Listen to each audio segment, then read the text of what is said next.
I call this meeting to order. Could we have roll call, please? Commissioner Ferguson? Here. Commissioner Hoyler? Here. Commissioner Keating? Here. Commissioner Martin? Here. Commissioner Smith? Here. Vice Chair Chapman? Here. Chair Summers? Here. We have a quorum. Could you please stand for the Pledge of Allegiance? I pledge allegiance to the flag of the United States of America and to the republic for which it stands, one nation, under God, indivisible, with liberty and justice for all.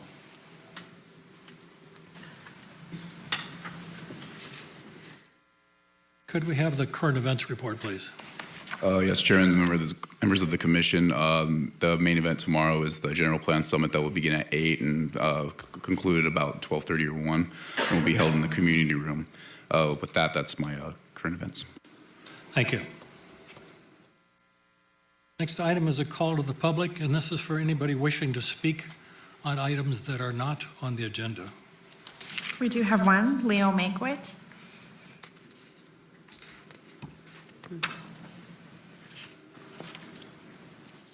Before you begin, were you the gentleman who also wanted to speak on the plan amendment, or no? Yes, I would ask your indulgence if I could speak now due to commitments that Okay. I'd like to be able to present my remarks at this time. Is that okay? Can you do it in 5 minutes? I sure can. Thank you. Go ahead. Okay. Chairman, members of the Commission, good evening.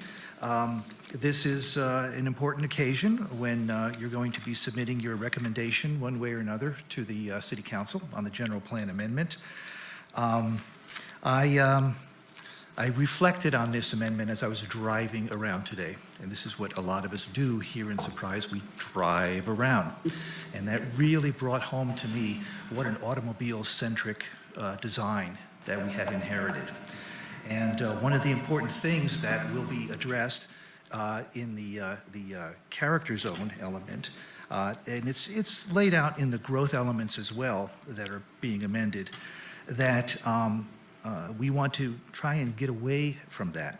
Now, there has been some writing in the newspapers lately about the benefits of the village plan that is being kind of put aside, and I actually find a lot of elements of the village plan right in this document that you're being asked to approve.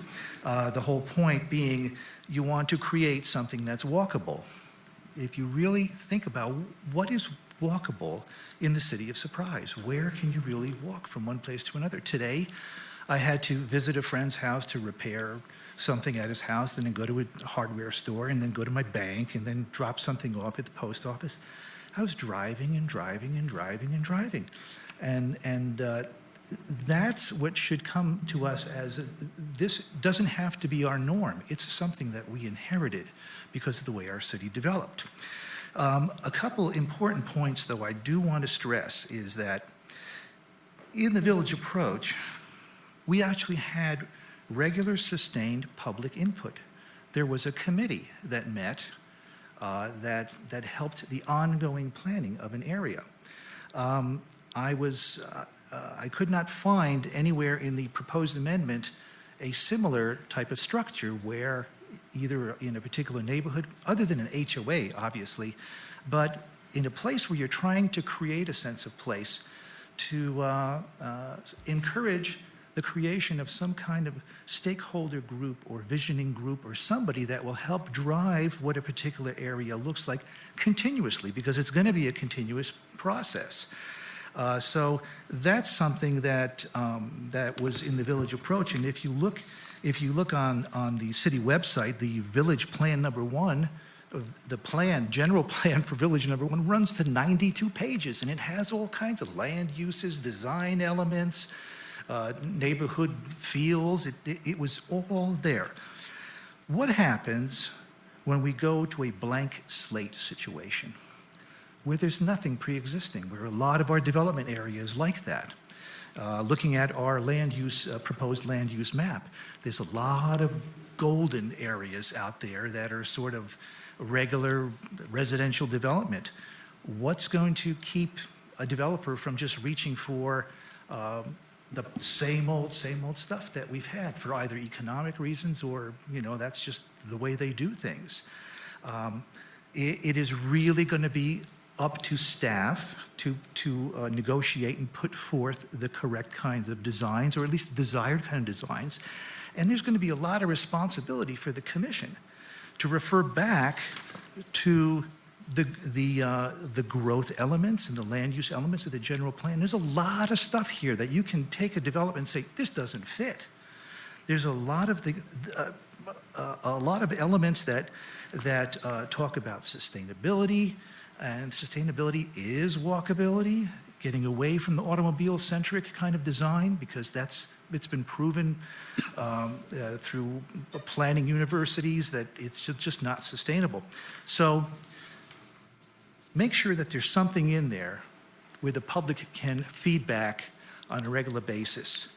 The other thing is to really be, and I'm going to urge the City Council to do the same thing, to really workshop any request to renew a planned development that's even already completely entitled, to really workshop it, to get legal input in on it, and to make sure we don't sign any agreements that go out any more than 10 years and maybe less, because we're stuck with some very old stuff that doesn't fit the way we plan right now. Thank you very much. Thank you. Anybody else wanting to speak on an item not on the agenda? Seeing none, I'll close that part.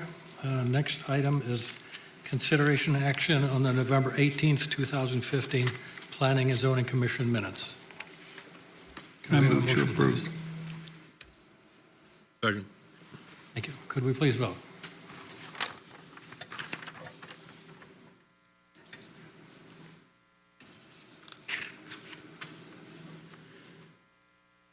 Motion passes, 7 votes in favor. Thank you. Next item is consideration and action on the November 19th, 2015 Planning and Zoning Commission minutes. The first one, I need to make a correction. I said the 19th on the first one, I think, and it should have been the 18th. So one's 18th and this is the 19th. Okay. We know. Could we have a motion, please? So move. Second. Please vote.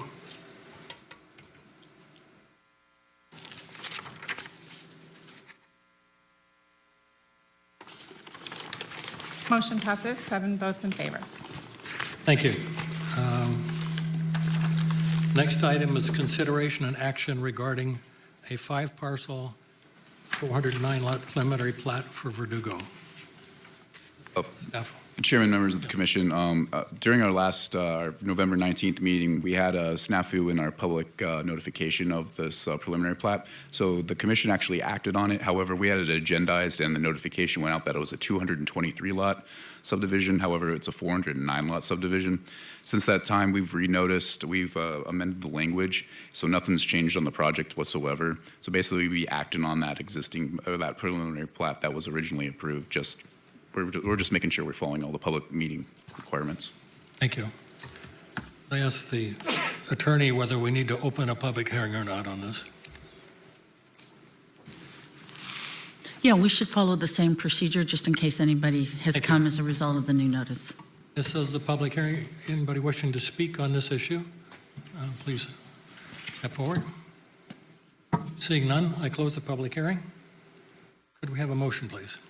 Or discussion, I guess. I move. Comments? Sorry. Thank you. Let's have a motion, please. I don't think it's working.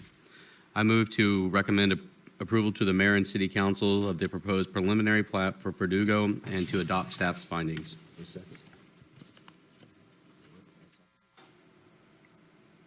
Please vote.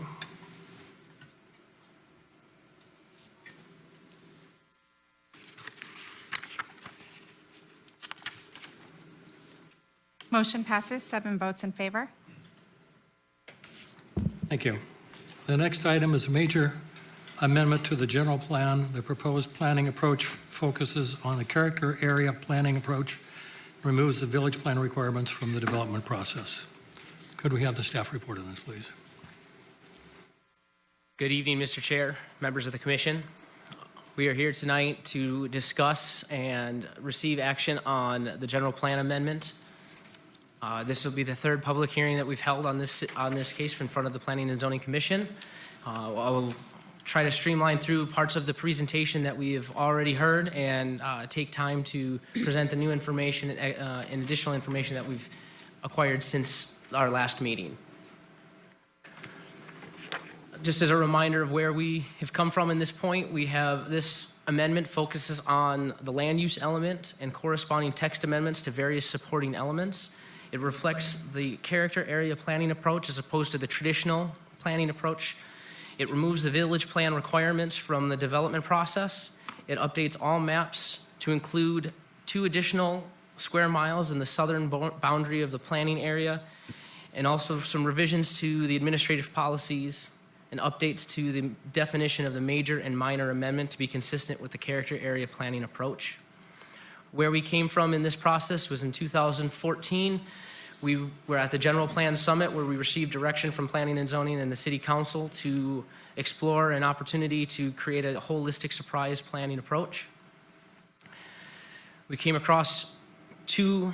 forward with 2 options, a traditional approach that increased the planning and the vision of the existing land use map, as well as the character area approach, and received direction specifically for the character area approach, and proceeded to, in September and October, to provide excerpts and summaries, as well as our findings and how the approach would be applied through the entire document. As part of that process, we had our citizen outreach starting in January and conducted 3 rounds along the same timeline, January as well as in April, to provide update to the community of the direction we received from Planning and Zoning Commission as well as Council, as well as round 3 where we described in detail what the land use element would look like and provided excerpts of what those design guidance and transition buffers, et cetera, would be included. Part of the initial outreach where we looked at the between the neighborhoods and the economic and jobs and vitality, what would be the treasures that we've received, we already have within the city of Surprise, as well as some of the challenges that we would like to overcome by updating the general plan. And it all began with the initial question of which elements of the general plan are most important, and this was how we broke down. We see here the Parks and Rec and open spaces was a significant feature that wanted to be addressed by our community input, which we worked close in hand throughout this year with the Parks and Rec Trails Master Plan that has come before you already and will be going to City Council in December for approval. We also have our economic development, which we worked with our economic development department, that as they're working with on updating their strategic plan, we try to incorporate some of the focuses that will be included in that proposed document at a later date. We've updated our roadway systems to ensure that the studies that have been done with MAG over the past few years show that those increased circulation and roadway systems that are needed, as well as land use obviously is the next key feature, which is where we focused on today as our community development department. What we have here is what is currently adopted in the general plan is our current land use map, which reflects a traditional land use planning policy. It has all of the varying gradients of yellow that represent the wide variety of residential that is currently visioned for Surprise, even where primarily rural residential beyond the incorporated boundaries. We also see the village planning map, which as a part of this process, this approval process through City Council, will include removing the village planning requirements. As we've seen before, the new character area planning approach, this is the updated proposed land use map that condenses the land uses into 4 character areas: the neighborhood, commerce and office, employment, and open space, with a subset of development types for each character area. And it identifies through cross-hatchings, sub-areas in order to preserve and or promote the unique qualities of that specific sub-area. Specifically, we have the Luke compatibility around Luke Aux 1 and supporting Luke's mission, the scenic land development that highlight the 3 unique assets that are available around the municipal planning boundary, which would be the Bradshaws, the White Tanks, as well as the Hassayampa River to the west. The Surprise Center District, which is located here, the Heritage District in trying to create some language that will preserve the history and the characteristics of the OTS. The transit-oriented development, understanding that there's going to be unique development patterns along our major thoroughfares, as well as the complementing what's in our conservation element by highlighting the wildlife linkages corridor sub-area and including the aggregate resources, showing where those are available on our map. Showing what we have on the land use map as far as having the representation of the city. It generally stops when it comes to predicting what could be, creating a vision at the incorporated boundaries as opposed to being fully extended to the municipal boundaries. It lacks representation of open space, which is a priority of our citizens and through the surveys that we've received.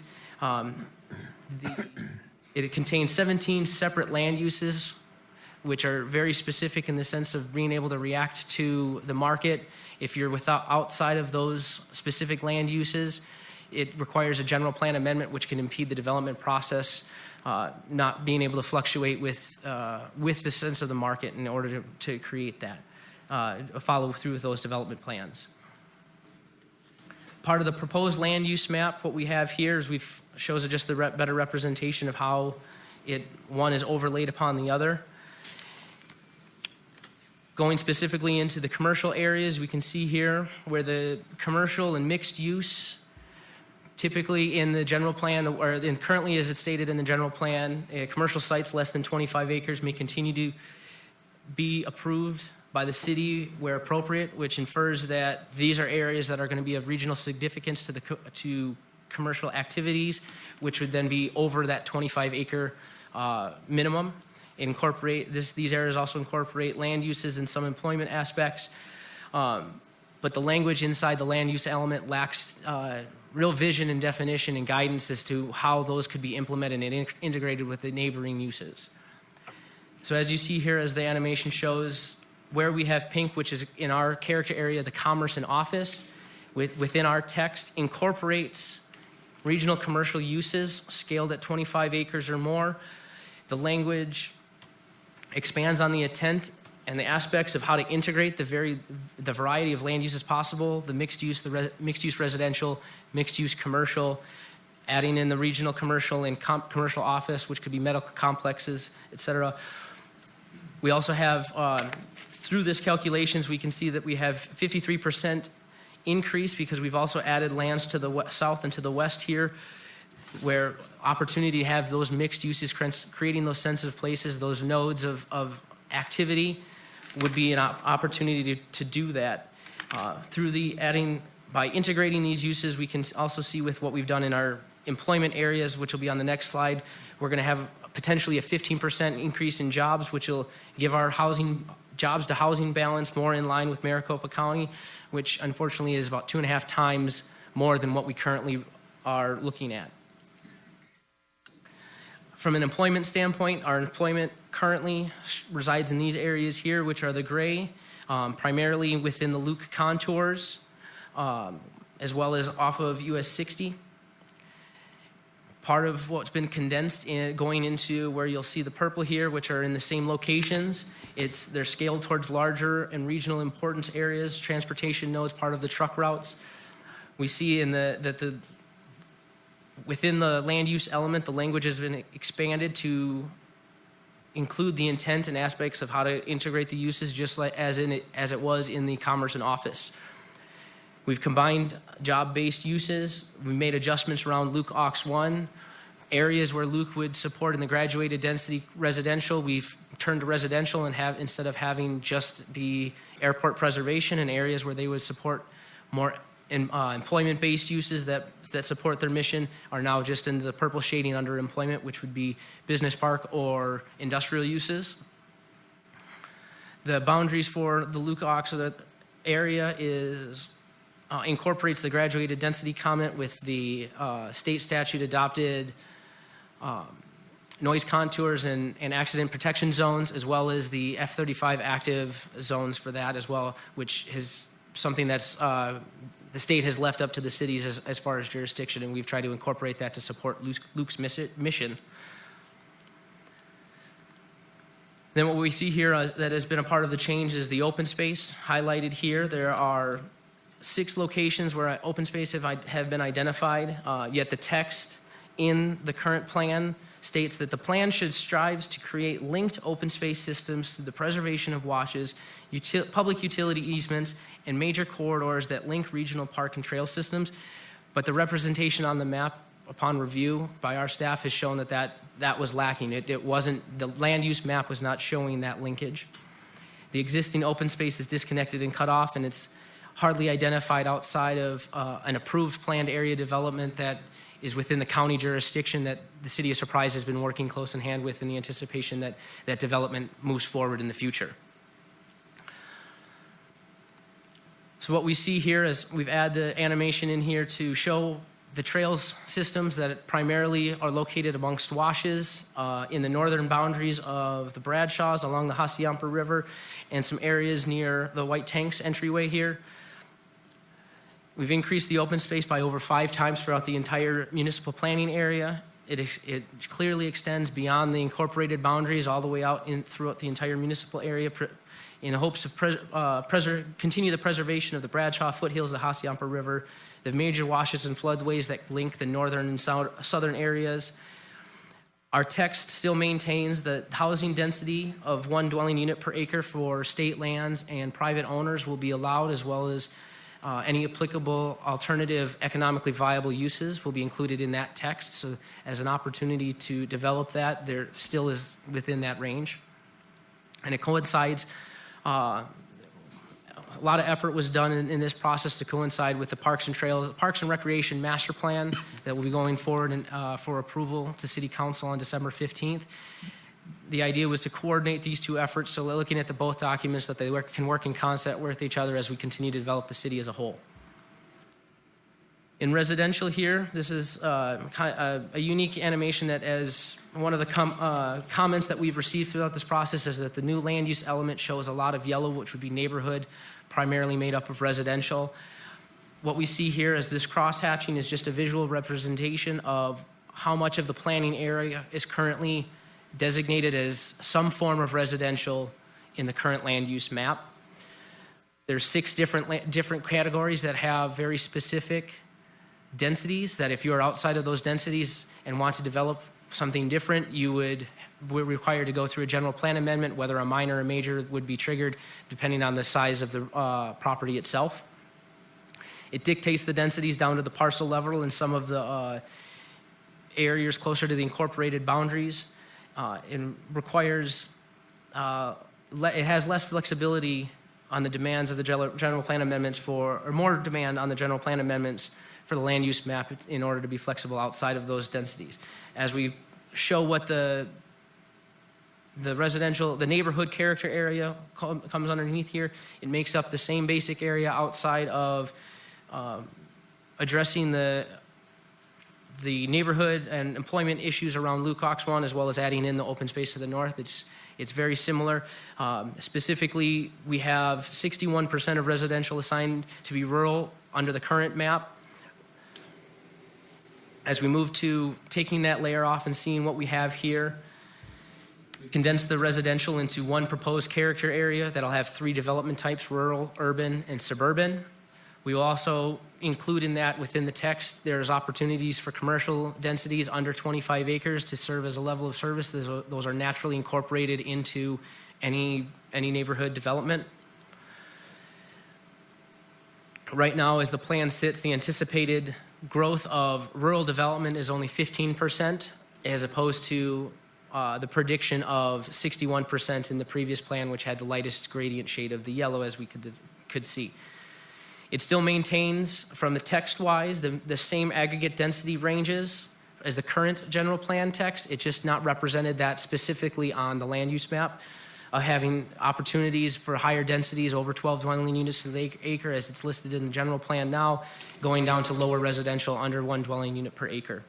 It maintains that commercial developments under 25 acres would be expected in order to serve the standard 1 to 2 mile radius. And then finally, as we build our map from the old plan to the new plan, the proposed plan. We've just added the sub-areas to that map and the roadways under the currently proposed alignments. It contains 7 sub-areas, identifies unique areas and regions throughout the design guidance and expectations of each sub-area, specific to all over the, with respect to the underlying character areas underneath of the sub-area hashing. As an example of the process that we would be, is this being a precursor to future planning documents, we are currently going through a Heritage District overlay that would be a part of the OTS, part of our Surprise Heritage District, that we'll be using the mechanism of a zoning ordinance, within the zoning ordinance adding an opt-in overlay for the zone. Within the zoning, it'll be a codified document as opposed to a planning document, which may be more appropriate for other areas. This is a slide that we've seen before, is understanding how this impacts design. One of the key features of the existing general plan was the urban design element. One of the things it lacked, however, was useful tools and how to implement those design guidelines into the different land uses. What we've done is eliminated the actual urban design element, but kept all of the intent and design guidance and merged them into the land use element, incorporated into the character areas. As you can see here with the character areas that we have, the natural zone being the open space character area, rural zone would be rural, suburban, et cetera, that's listed here.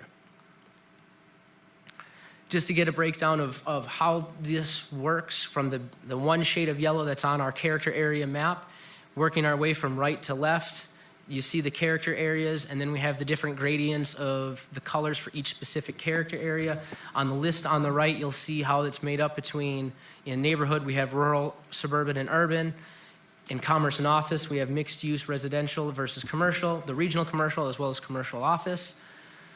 The business park would be made, and industrial would be making up our employment. What you'll notice on the right is also that the community, commercial, and public facilities don't correlate specific with one unique character area, as those are development types that apply to multiple character areas.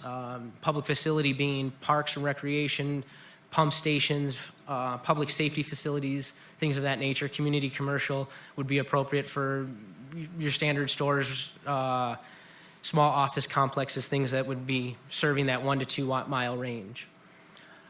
One of the unique tools to the end of the land use element is our compatibility tables. This here shown is our land use compatibility table to help us identify, and it's part of the beginning process for when one development comes through, seeing what's around it, zooming out from that development, and really seeing what the impact is on the surrounding area and how well it fits, how well it can be integrated, and starting that process. We use simple terms of encouraged or discouraged that allow arguments to be made and justifications for a development based on the design of it. This is the general flow chart of how we would be incorporating and beginning our evaluation. For example, if we have a 4 dwelling unit per acre development proposal on a vacant piece of land or an underdeveloped piece of land, we would anticipate that commercial would need to go in there at some point, as well as adding that population may require an elementary school. We would identify the character area, identify the development type desired and with the densities, review it against the development guidelines, and for that development type, consider the character and the zoning compatibility tables, identify whether it's under a character area, whether it is under a sub area and has any specific guidelines that need to be followed as well, and review the development criteria and amendment guidelines as we do with every land entitlement process and design process. Here we've got a nice animation of what we've seen before of how we can determine what can be developed and where. We have a very hypothetical piece of very fake property that could be surprised. We see here that it's not under a sub area. There's an unconnected trail system from the north and to the south that from a city goal standpoint, we want to make sure that those get connected. Looking at the needs, the goals of the developer and the needs of the city, we would begin to have an open communication with the developer and staff. We would need to consider how many landowners are on that property that are part of that request or neighboring, what the existing zoning is, and other aspects of the general plan, such as water assurances, a part of the water resources element, as well as public facilities and things of that nature. what we have here as a potential where things could go if we saw a commercial in the lower right-hand corner, since there's very little commercial in that area, we'd be able to encourage a 25-acre commercial site, as well as in the lower left-hand corner in the southeast. In the northeast corner, if commercial was wanting to go there, seeing as there's existing commercial in that area and it is already has a significant level of service, we would be looking at a smaller commercial site. But we would look at the possibility of that what this developer is trying to get a total aggregate area of this possible square mile is 4 dwelling units per acre, which would fall under the suburban type. You can see there would be an opportunity to have rural development type, which doesn't necessarily mean agricultural, other than the fact that it's the smaller lot, lower density residential. We have an opportunity to have our urban setting with higher densities on the corner that would be appropriate near those commercial sites, the community commercial. As the population grows and we see a need for an elementary school, we usually connect those with the park, which would be part of our Parks and Rec master plan. We would encourage that a dedication or an acquisition of that land to have the trails connected from north to south, and then allow the development to follow that same procedure throughout the entire square mile. What this amendment means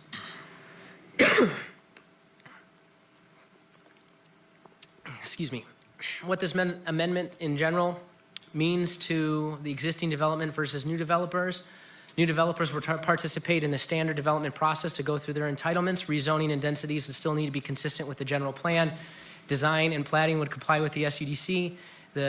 Our zoning code, as well as large-scale developments, would have an opportunity to create a set of guidelines for their own area and their neighboring surroundings, creating sub-areas in the future. The initial 7 that are on the map are the first that we've identified, but there are opportunities to extend those at the discretion of a developer coming in, developer initiated, For existing development and entitlements, all those development rights are still protected. This amendment does not impose any new regulations or on those existing entitlements. We would, as an effort to work with those developers, if it is vacant and unplatted or any sort of the design process still, staff would invite the property owners to discuss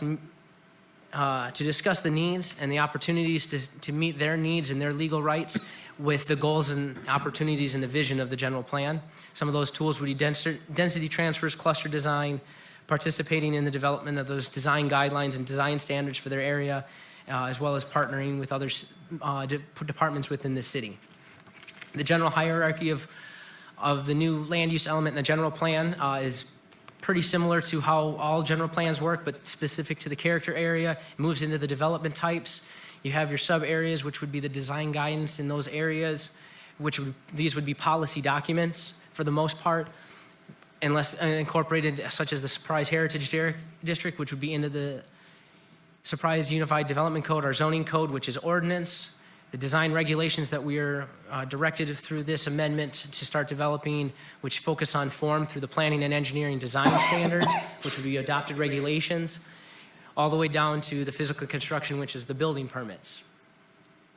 What we have here now, as we're getting towards the end of my presentation, we have the 60-day review comments. Just as a summary from in early September, mid-September, we distributed draft copies of all of the elements that are a part of this proposal out to stakeholders. We've received some comments back. We've addressed concerns, made revisions in order to represent the common goal of the vision of the general plan.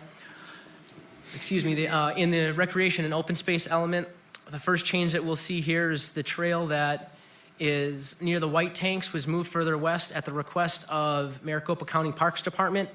The planned trailhead and park for the region for the White Tank Mountains is further west near the 243rd Road alignment.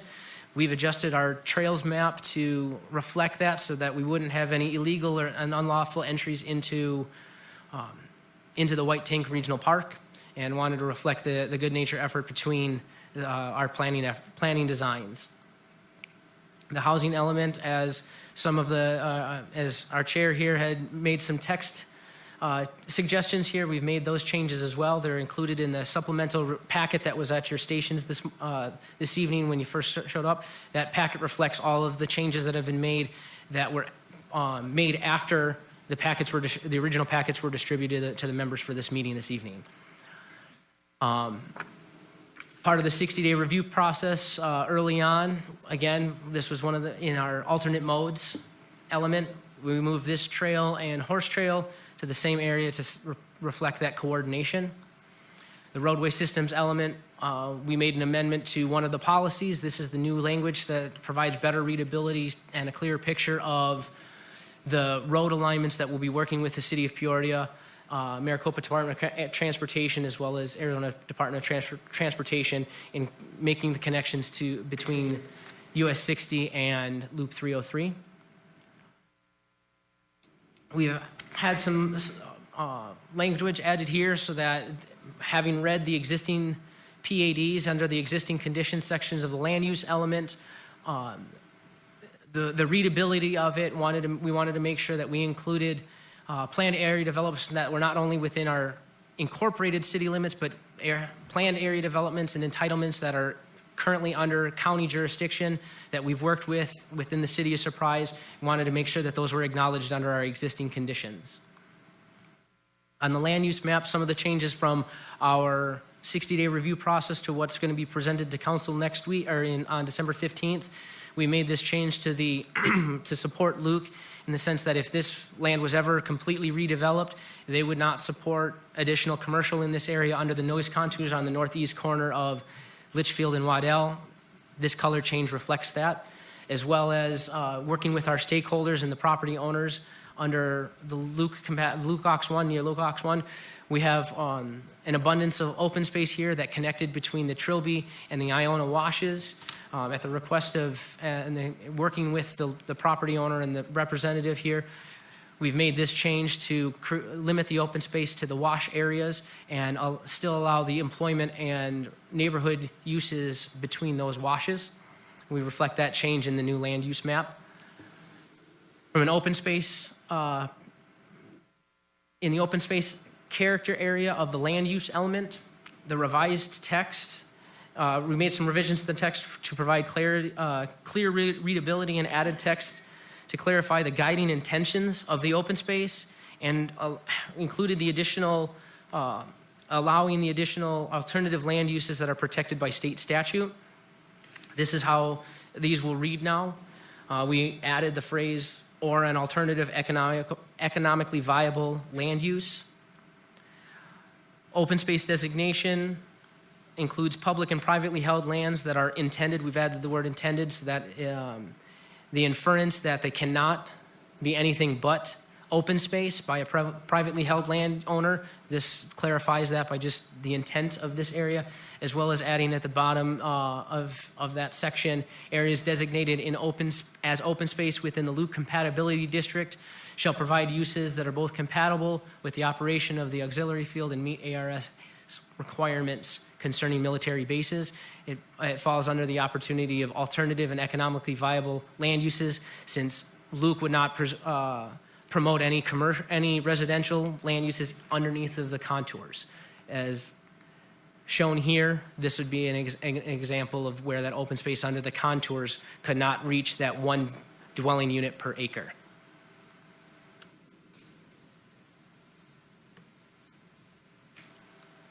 In the scenic lands development section of the land use element, we've added language towards the bottom of this first paragraph here that quantify or qualify the boundaries that have been identified on the map.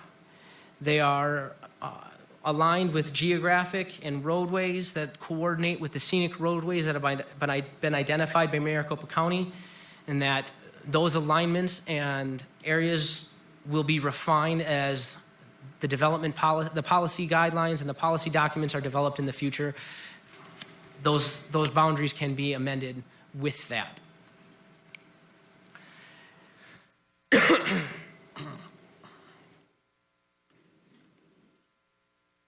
One of the most common questions that we've received throughout this process is the difference between the wildlife linkages map that is housed in the conservation element compared to the sub area that we are identifying on the land use map and providing description within the land use element.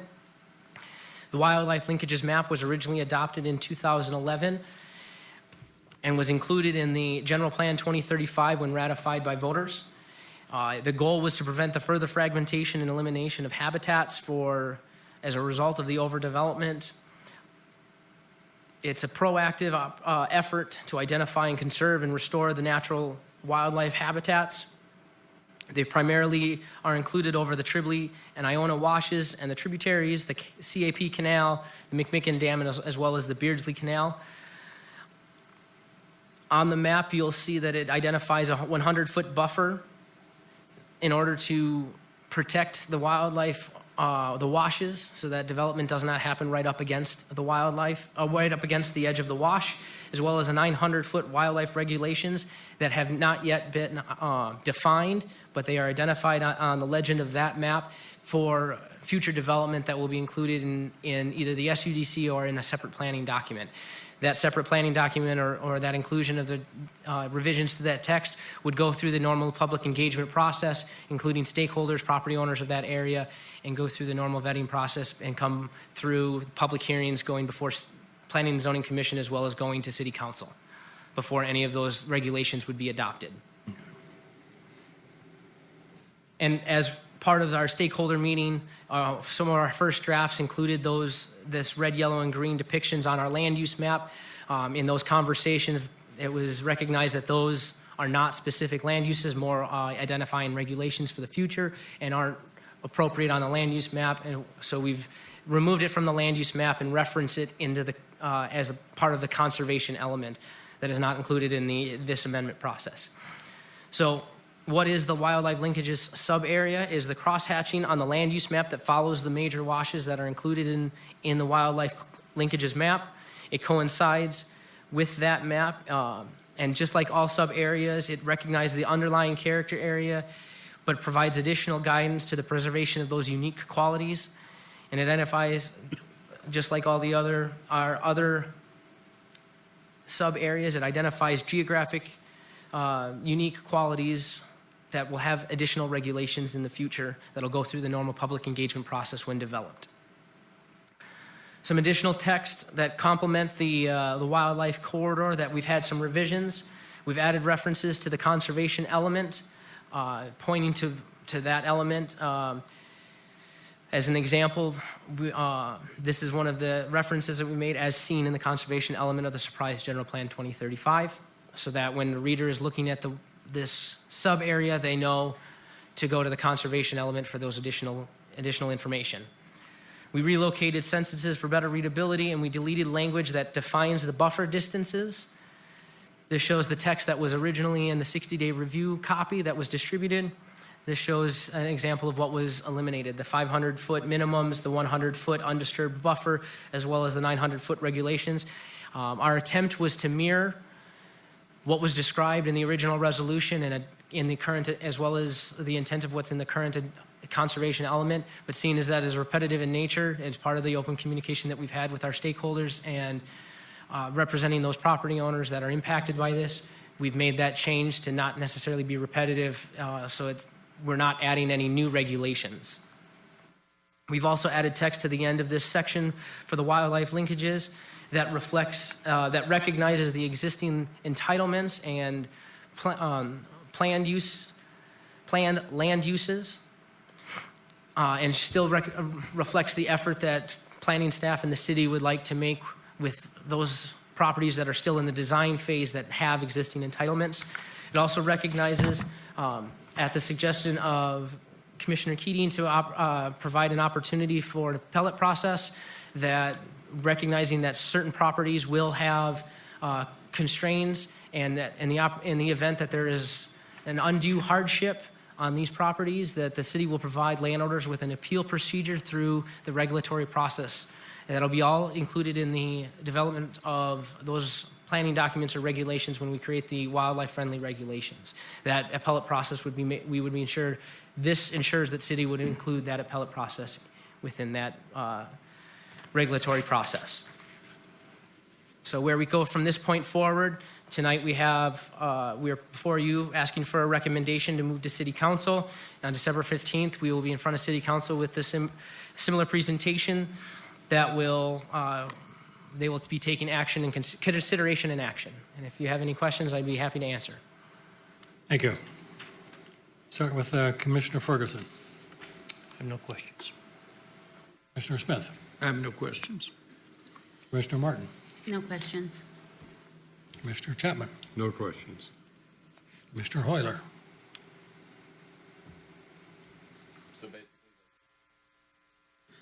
The wildlife linkage corridors that was approved by the Commission and Council in 2011 still holds, correct? Correct. The map that is in the Mr. Commissioner, members of the Commission, the map that's in the conservation element is still an approved document. And the appellate process goes through the Commission? It'll be included as a part of that process that has not been defined yet, as the wildlife regulations and the application of development in that area has not been defined. When that is defined, it will be included in that process. Oh yeah, Chairman, members of the Commission, that's something we've been talking about internally, and it's something that we would not want to be at staff level. Since this is a document that was adopted by both the Planning and Zoning Commission and Council, that we'd like to, depending on where that process leads, that we'd have some kind of open public hearing process for those types of requests. Thank you. Done. Okay. Mr. Keating.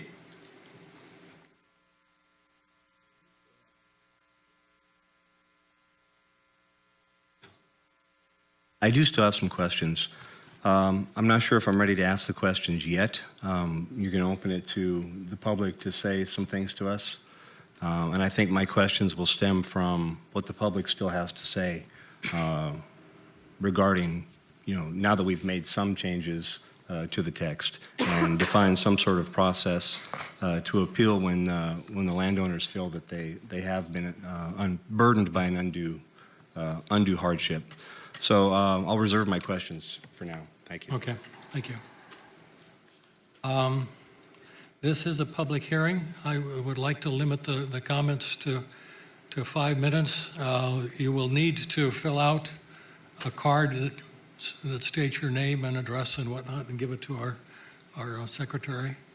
And do we have any cards at this point? Yes.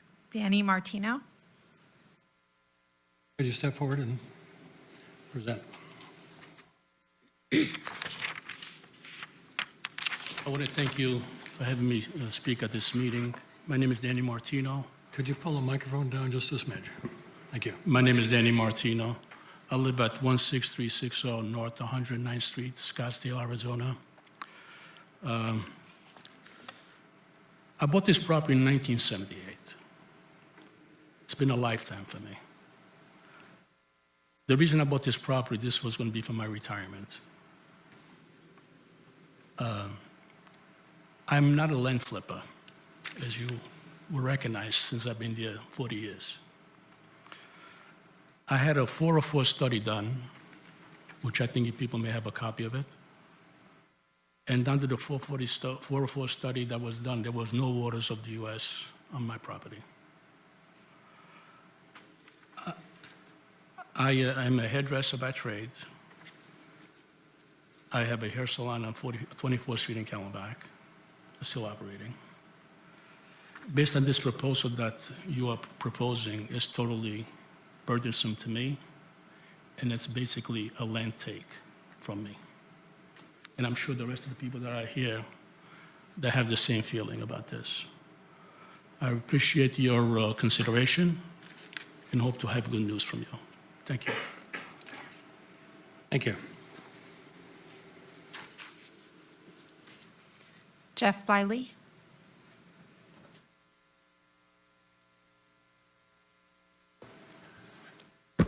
Jeff Bliley, 701 North 44th Street. And I don't know if you have a map of Mr. Marino's property. It's about 60 acres at 219th Avenue and Deer Valley. The city is showing that now with a large open space track through it because it thinks there's a wash there. As he pointed out, that's not a 404 wash. It could be developed. So that large swath of property now is turned into open space that there's really no viable use for it. I guess 1 unit to the acre. Right now, he's got 3 to 5 units to the acre on that property. So that's a significant decrease in what he can get. I realize that his zoning right now is rural residential, but if you know how the history of Surprise has developed, as well as the whole purpose of the general plan. The general plan is in place with land uses, at least it has been historically, that dictate the future zoning. So if you had land use of 3 to 5 units to the acre, you could anticipate 3 to 5 units to the acre when you came in to develop that property.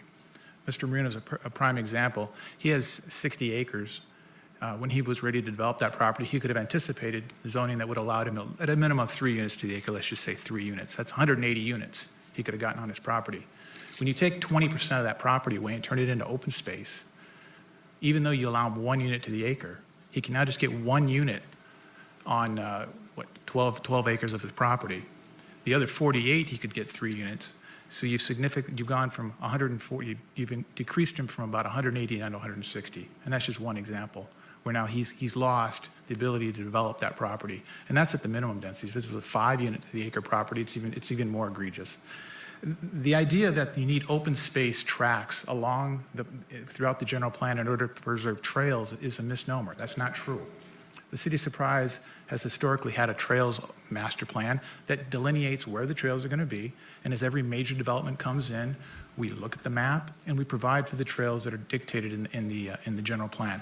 I've been doing work in the City of Surprise now for 11 years. I used to be the city attorney in the City of Surprise, so I have a lot of history with the City of Surprise. And I've done a lot of development projects in the City of Surprise. And not one of them hasn't provided open space and trail connectivity. And none of them have ever had the washes that run through the property designated as open space. It just hasn't happened. And so that's just not a true statement that we need to now all of a sudden go through the entire City of Surprise and everywhere we think there's a wash, call it open space, because that really is a significant impact on people's property. And there's not enough time to go through to explain it in detail, but it really is. I'm struggling to find out, I've struggled historically to figure out why this wildlife corridors issue is such a big issue. And if it is, that's fine. There's not a lot, the data we see don't show a lot of animals in the area.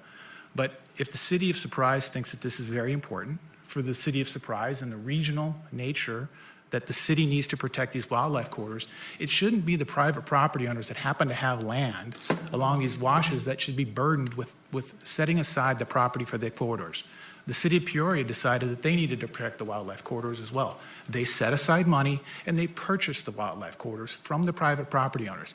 Why should Mr. Marino have to take 20% of his property so you can have a wildlife corridor for it? He doesn't get any benefit from a wildlife corridor. That's a regional benefit. If a freeway was running through property you owned, you wouldn't just give it to ADOT because it's a regional need. You'd say, you buy it from me because everybody benefits from that. And that's the exact same thing here. I think you've received a letter that I sent to the city regarding our position on this. And clearly we think a general plan amendment of this nature is a land use regulation. You can ask every zoning attorney and every developer in the nation, if you tell them my general plan land use designation is an entitlement, they'll tell you that's an entitlement. So when you start moving that around and changing it, you're changing their levels of entitlement, and you're making land use decisions tonight that are going to seriously diminish the value of these properties significantly. I mean, these are tens, hundreds of millions of dollars by the vastness of what's happening tonight. So we just ask that if you're going to forward a recommendation, that you leave the wildlife linkages as is without this sub-character area, and we remove all these designations for all these open space washes throughout the entire city that aren't necessary and only devalue property. Thank you. Thank you. Mike Schwab.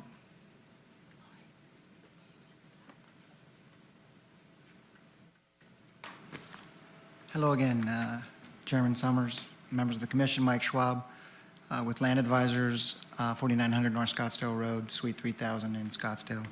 I've been interacting a lot with staff and appreciate their efforts, to date in addressing this wildlife linkage corridors.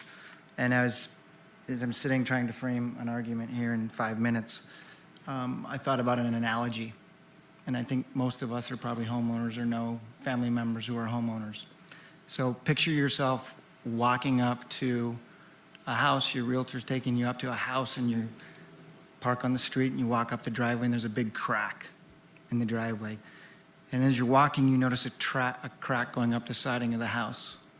And you walk through the house and you're touring it, and the realtor for representing the seller gives you a public report that says, not a public report, but an inspection that says, there's no issues with this house.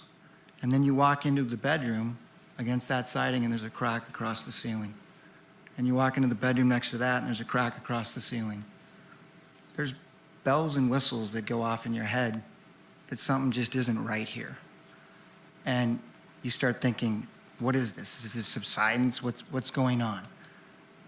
At the very least, if you don't run out of there to the next house and discount any thought of buying that property, at the very least, you're going to discount your offer to that particular homeowner.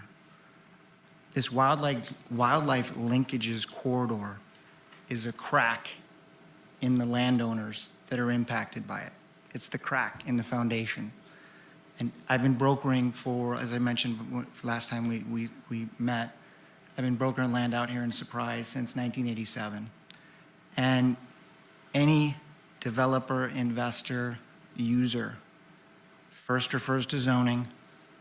If it's rural residential or agricultural or some transitional zoning, they'll refer to the general plan, land use map. The land use map is your vision for the future use of the particular property that I'm trying to sell them. To the extent that there is a crack on the property, in this instance, a wildlife linkage corridor, an open space corridor, a wildlife linkage sub-area, it raises those bells and whistles. It creates dramatic uncertainty as to what's going to happen.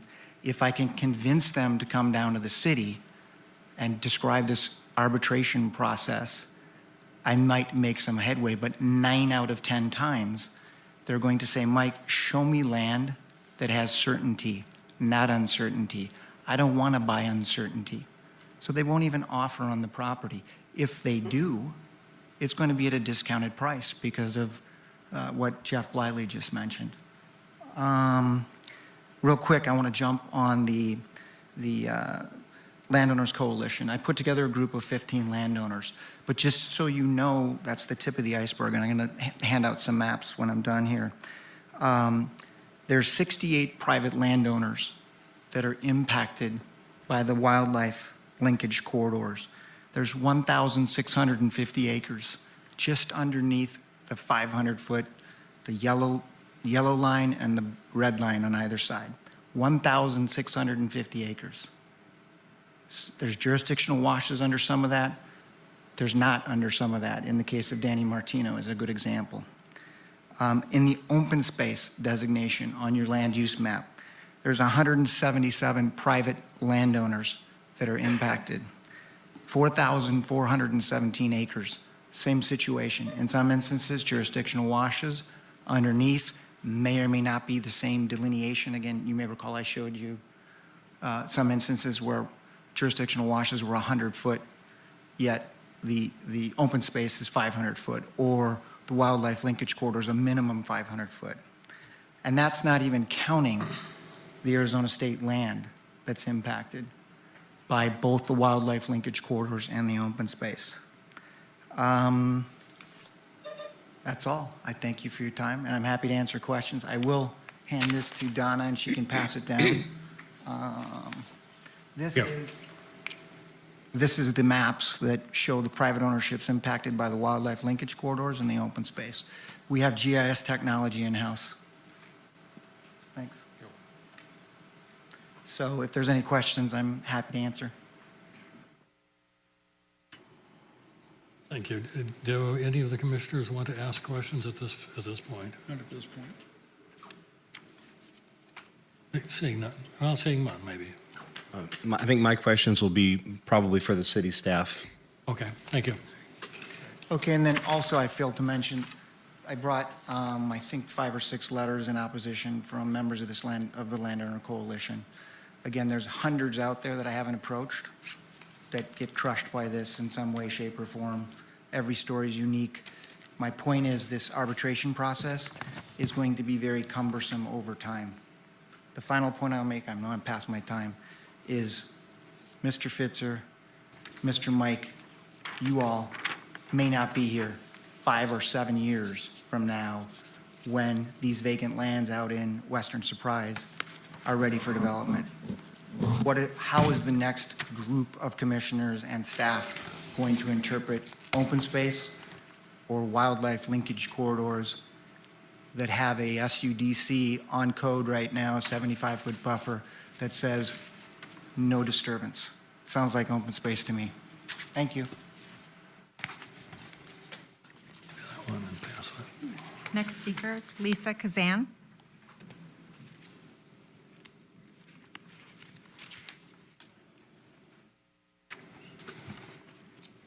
My name is Lisa Kazan. My address is 2415 East Camelback, Phoenix, Arizona. I represent my family, who are partners in several properties in Western Surprise, north of the Sun Valley Parkway. We are not developers, not land planners, simply small investors trying to provide for our retirement. These proposed open space and wildlife corridor restrictions have a negative impact on our property. I'm one of the property owners that you've been talking about all along here. Any potential buyer will be faced with uncertain restrictions which will cause increased development costs. These restrictions may chase potential buyers away and will surely lower the value of our properties. My family and I strongly object to the wildlife linkage corridors and open space designations on the proposed amendment to the land use map. Thank you. Thank you. I have no other forms.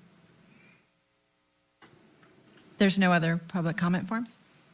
Anybody else wishing to speak on this issue before we close the public hearing? Close the hearing and start with Commissioner Ferguson.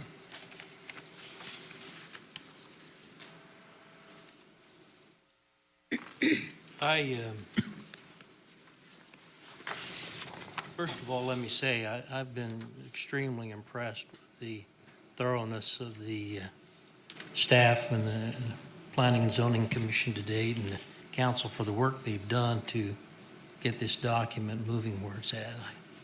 I've been really impressed with that. But I really have been troubled about this one element and that's been brought up by the last parties, and I'm struggling with the need to make it as broad as we are. It seems to me, everything else being said and done within this document, we have a way of achieving what the intent was for creating these wildlife areas and the pathways for our citizens, etc., without being so broad with it. And that being said, I'm having some real difficulty with that section. Mr. Smith. Well, when we originally brought this forward, I actually pretty much are in favor of a more traditional type zoning. That was my original, was some type of a hybrid, looking at these sub-character areas that need some very specific guidance in the development. The city center, the OTS, the white tanks, the Bradshaws, but I don't know if we needed to overreach and do the entire thing. I would have liked to see a more traditional approach and then focus in on the sub-character areas to make sure that those we do absolutely correct, because we're going to get one shot to do those right. I also have some reservations, as you do, based on the overreach. You look and you say, well, 500 feet, well, if it's a large wash, and I'm not really sure that other communities, whether it be Scottsdale or Peoria, don't use the designated washes as wildlife corridors, or not. I have some concerns that it takes away some personal property rights. I also have some concerns based on, this is a major plan amendment, and yet we're throwing out the village plans, which I was not in favor of when those came about. but we're almost revising the entire plan. It's almost like a total revision versus just an amendment to the general plan that the public voted on. So I have some concerns about that. That's all of my comments. Thank you. Commissioner Martin. I'm with both these guys here on the wildlife corridor. I'm a realtor, and I see everybody's point on the value of losing their land that they invested in. And so I have some reservations regarding that area. Thank you. Mr. Chapman. I have the same kind of concerns with I think the outreach or how the wording of the linkage areas are with wildlife. I think all of us have a great concern to see that the wildlife is protected the best we can. We have the White Tank Mountains here where we have a host of different animal life. The thing is that I'm not so sure that I don't know that we need to pull this item and make it a separate item. It's just that when we look at the possible mitigation or appeals process, I can see as a landholder that just the inference that this might be taken, whether it might not be taken, depending on the individual property and how it's affected by washes, that each one of these would be a separate consideration. And I think that prior to any sale of any property, that they would have to have that thing clearly defined for the property owner to know what their limitations are.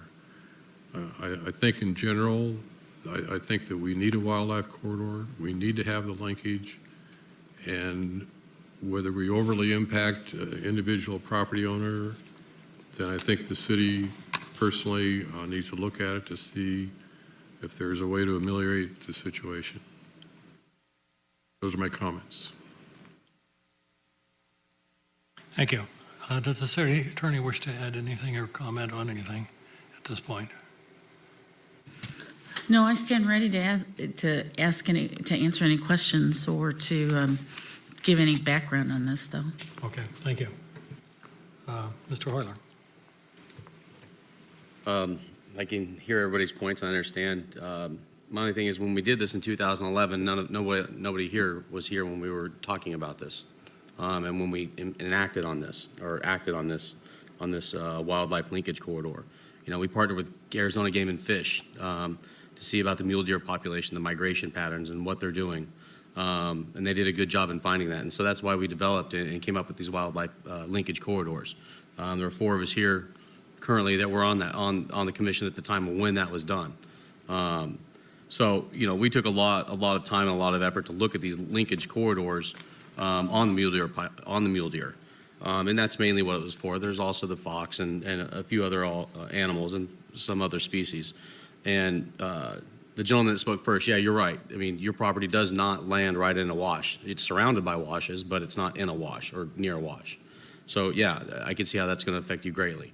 But, you know, it's something that, you know, on an appeal, it's a give and take. And I don't know how to best suit everybody and make everybody happy at the one time.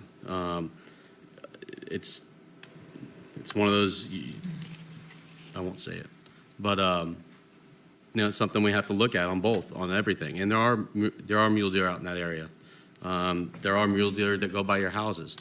You know, what's the best way to protect those animals? I mean, and I don't see it. I don't think we do a land grab by any means. I mean, it's not fair to anybody sitting out there. But we have to figure out the best way to work with everybody that's involved with this. And it does worry me that someone said 5 or 7 years from now, who's going to be on the board and who's not? Who's going to be on the commission? Who's going to interpret it one way or the other? That's also raises questions in my head. Hopefully I'm still around by then. Yeah, I grew up in the West Valley. I was born and raised in Glendale. And I've seen the growth more than anybody. But would I like to see the future growth grow more conscientious to its surroundings? Yeah, big time. But we also have to work with the landowners and the private landowners to make sure that we're just not pounding houses in there left and right and killing off species of animals to make a dollar. It's kind of where I stand, but I'm also on both sides. So I'll probably have more stuff later. Thank you. Mr. Keating. Well, because of the open law meetings, you never know how the other people stand until you get here, into a session like this. And I had no idea. I didn't know if anybody else was doing the level of research that I was pouring myself into. I didn't know if anybody else had the reservations that I had. And from what I'm hearing, is that a lot of the people on the commission here had the same thoughts and concerns that I do. With that said, one of the things that I've been trying to learn, I've been trying to work with Arizona Game and Fish. They've been really good about providing more information to me. The two newest commissioners, Mr. Ferguson and Ms. Martin, and I were at a great disadvantage. We were not here when all this was discussed initially. So I tried to do as much research as possible. One of the things that I could not find in writing from 15 years ago up to the current time were all the different studies that were conducted on the numbers of mule deer in the White Tanks area and in this area that we're talking about. There were some reports that were helpful, but through a verbal conversation with Ms. Warnicki from Game and Fish, about 15 years ago, there were over 1,000 mule deer projected in this area. Recently, the best figures that I can find, maybe 200 or 300 at best. That's a huge decline in population in that amount of time. There has been some development in those areas during that time, but there hasn't been an abundance of development. Nothing that I can understand that would explain that amount of population decline in that amount of time. So I've reached out to Game and Fish for more information on that. Why are the mule deer, and we keep talking about the mule deer because those are the animals that require the most amount of space, with what we're talking about here. And it's not a simple answer for them either because they said we're gonna hand you over to our game management specialist. But it's not a simple answer. It could take some time to get you that answer. And the reason I tell you all this is that I'm for conservation, and I think everybody else is also, but conservation that makes sense. So I have to ask, if we take all these steps, which are extreme on your position, is it worth it? And at this point, I cannot argue with you or give you a definite yes, it is worth it. And I was considering proposing some further amendment tonight to what we're doing. I didn't know how bold I was going to go. I didn't know what the temperature of the commission was. And now that I see the temperature of the commission and kind of the way that many others are leaning, I do have a lot of questions for staff. And I think we probably all need to hear what we can do, what we should do, and how it affects this whole process. So with that, I'll start with, what if we went bold tonight and we did what I'm sorry, your name again, sir? Mr. Bliley. I think it was in your letter that you recommended rescinding both the open space designations and the wildlife corridors. And I was looking for that letter that you sent, and I can't find it right now. Yes. In speaking with the city attorney, I believe because of what's been proposed, what we're requesting is that you basically do not adopt the character area, the wildlife corridor character area. I understand that there is a wildlife corridor map that's already been adopted, and I'll just real quick to address that. In 2011, it was just a time when a lot of people didn't know what was going on. I mean, these things, the people react to these things when they find out about them, and now that there's a little more robust activity and Surprise, you're having more activity out here, and that's why you're seeing more people coming around. But anyway, the letter simply stated that if we undo what staff is asking as far as the character area goes, knowing that we are still we still have the map that's in the existing 2035 plan. And I will mention that the only regulation that's on the books is a 75-foot buffer outside of the 404 wash. I mean, that's the actual regulation that the city adopted. So we deal with the 75 feet in addition to the 404 wash when we come in to develop. The second request was to remove all of the green open space areas that are supposed to be following the 404 washes. And I think Mike has pointed out that there's a number of those areas where it's much wider than the wash. Mr. Martino's property is an example of where there's going to be open space now that there is no wash. So if it's a 404 wash, it can't be developed within anyway. So it doesn't need to be designated open space. It's going to be open. Okay, the Army Corps of Engineers will not let you develop in it. The only places you have open space on the map are in existing PADs where they have already designated where their open space is going to be, and all they did when they did their general plan amendment is matched their land use plan from their PAD and stuck it on the general plan amendment. And the only other open space I think that's historically been in the city of Surprise is along the McMicken Dam, which is county property. So we feel that we'd like to see that whole element go away for now. We're open to further discussion and figuring out how we can deal with these things, but I don't think you need to put open space into every wash corridor in order to preserve trails and make sure there's connectivity. There's always been a trails map that's enveloped the entire city that goes through. Like I said, our development's always adjusted that. So those were the two components. Basically, leave those two things as is in the existing 2035 map, which, by the way, was only approved, I think, last year. So. Okay, thank you. So then my next question would be for Ms. Bronski and Mr. Fitzer. And if we did something that bold and it was approved, how would we move forward? How would it affect your ability to move forward in working with the general plan and working with the developers? I mean, what does this do as far as the city staff is concerned?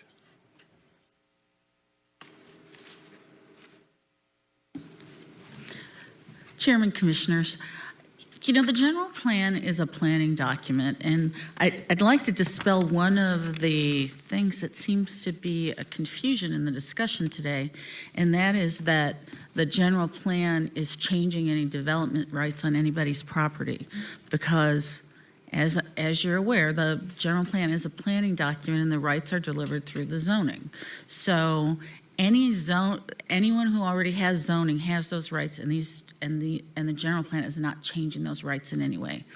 However, I understand the concern about uncertainty, because if some of these things were put on the general plan and property owners sought to come in and seek rezoning, any rezoning will have to be consistent with the general plan.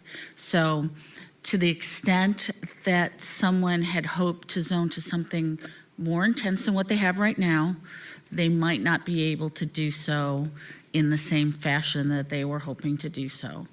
But again, that all comes down to the future, because again, the development rights are contained in your zoning and not in the general plan. What the general plan is designed to do is to show the general aspirations of the city of how the city would like to develop in the future. And so if the Planning Commission and the Council decide that these open space corridors, leaving aside at the moment how wide they are, but these are areas that you want to preserve for the potential of open space trails, wildlife corridors, whatever.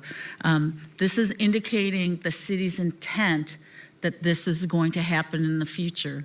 And it is not at this point establishing a dedication requirement, saying how this property would be preserved, whether it would be a combination of city acquisition or site planning or any number of things.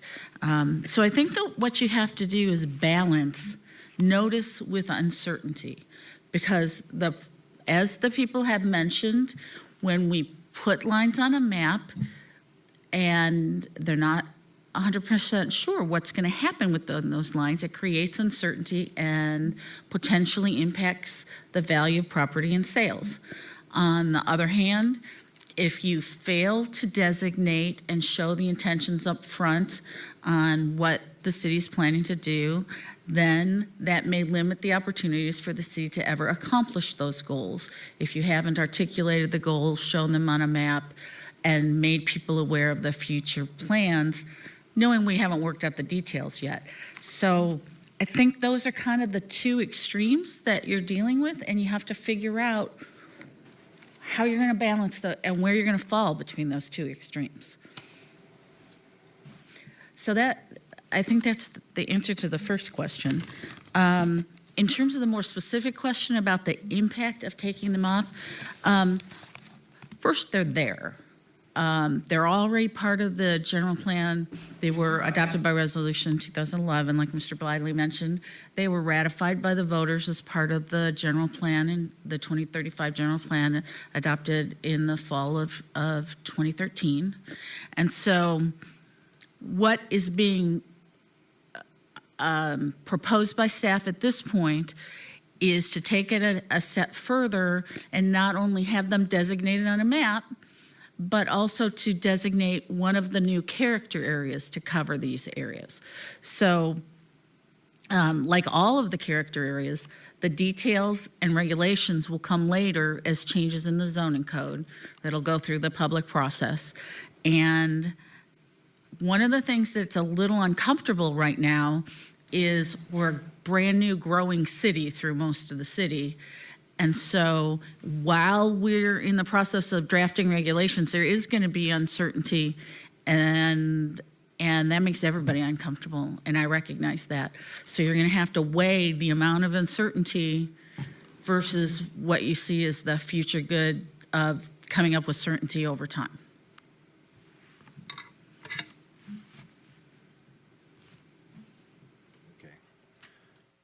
So what you're saying is, even if I wanted to propose the amendment that, like Mr. Bliley said, what they're requesting, if I wanted to propose an amendment that mirrored almost exactly what he was requesting, I couldn't even do that if I wanted to. No, I'm sorry, I wasn't clear, Commissioner. You certainly could propose the amendment that Mr. Bliley suggested on both of those points.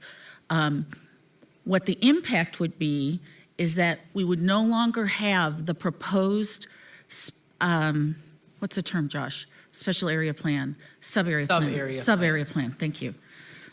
We would no longer have the proposed sub-area plan designation, and so when the city's going forward and making updated zoning regulations, sub-area plan by sub-area plan, we're not gonna have a sub-area that covers these wildlife washes and things like that. That is not to say that you couldn't come back and do that later.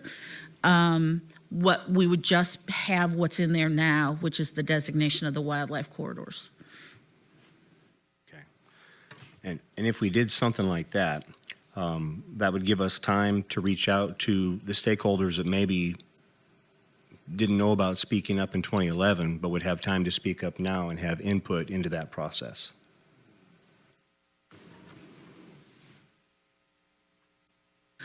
Mr. Chairman, Commissioner, the wildlife corridors are still going to be there, but you're right, the specific area plan is not going to be there.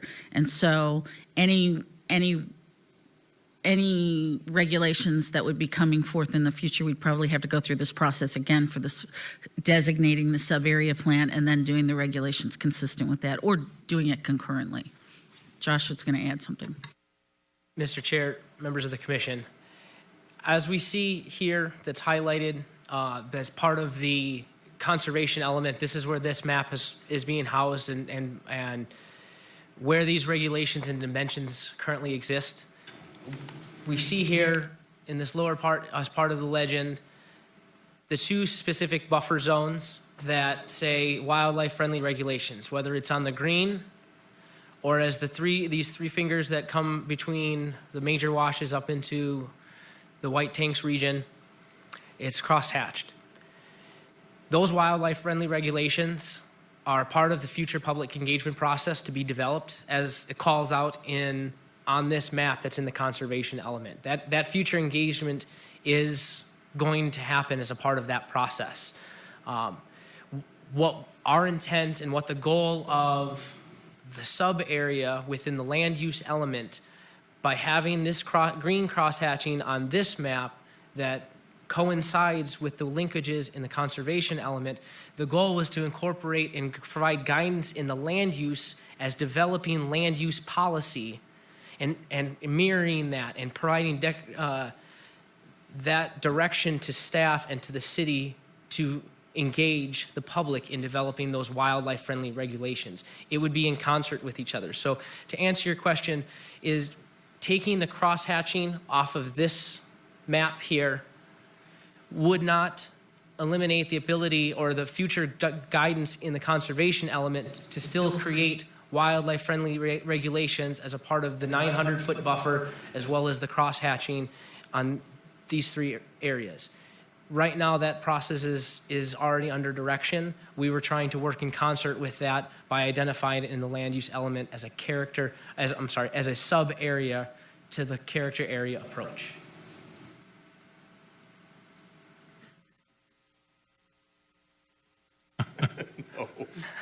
I might be more confused than ever. Let me try one more time. I think if we were going to just bottom line it, I don't think it makes a lot of difference. It provides more notice to keep it on the land use map right now, but it also potentially provides uncertainty to the current property owners if they're trying to sell their property.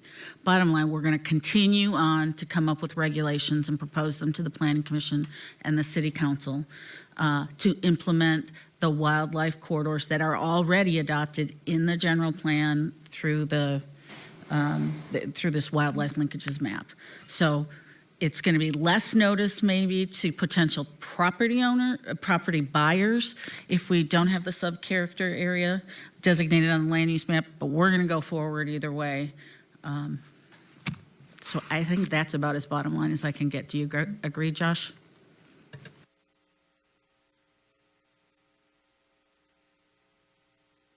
Keating, more thoughts? There's too many balls in the air here. Yes. Part of I don't know. I don't think I'm a stupid person, but I mean, is everyone else seeing this clearly and I'm not? I mean, is anybody else confused? Does anybody else understand? Well, I guess the question is, does just removing a character area of that solve all the issues that were brought up? It does not. Basically, this has already been adopted. We are not touching this element of the general plan. And as Donna said, we will be developing those regulations in concert with the public engagement process and going through the Planning and Zoning Commission and Council. And at that time, they'd have the stakeholders and the public bodies would have that ability to come and comment on what those regulations will be, what they look like, and how they finalize. Again, we are not touching the conservation element. We're touching, I believe, 6 other elements. Yeah, we have 6 elements. I think 4 of those elements had specific reason that it ended up being 4.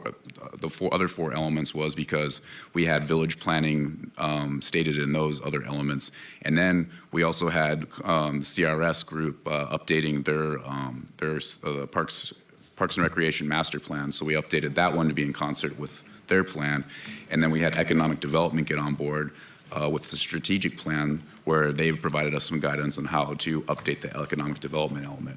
So really what you're seeing here is you are seeing the character area approach as a change, but the major change is with the village planning. And another item of kind of clarification of the village planning, we still have kept some elements of the village planning within this character area approach. These sub areas call out specific areas of importance to the city, the OTS, Surprise Center, and then areas in and around the White Tanks, the Bradshaw Mountains, where we need to do further analysis and further planning. One of the reasons that we ended up going, again, I'm sorry.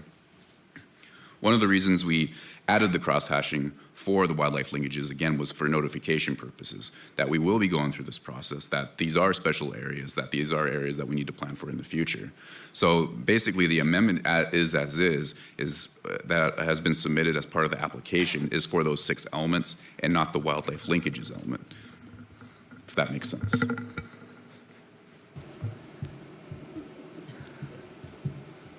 No. I think we're all having a little difficulty following this process. Keating, any other thoughts? Yeah, I'd like to hear Mr.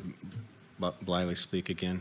Now, and I understand what Eric and Donna both said, but I can tell you that when you take, what they've done is taken the map and moved it to the land use element, okay? So it is in the land use element. We're okay keeping it in the conservation element for now. We understand it hasn't been touched, and this is not the forum for trying to get that repealed, okay? We'll be back, and we'll go through the public process if they're gonna go through the SUDC process. What we're asking is you don't create a new sub-area for wildlife linkage corridors. That's not existing. As Eric said, they can still do what they want to do, but we think when you move it to the land use map, there's a different connotation for that, and there is. People look at the land use map, that has meaning. If it's in the conservation element, I realize it's in the general plan, but that's a big change. Leave it where it's at. Leave the open space off the map. We're fine. We'll work with Eric and their team when they want to amend the SUDC to try to address the wildlife linkage corridors. Well, I would like to propose that. I don't know how to word it, but I would like to propose that and then just see what the rest of the commission thinks about that.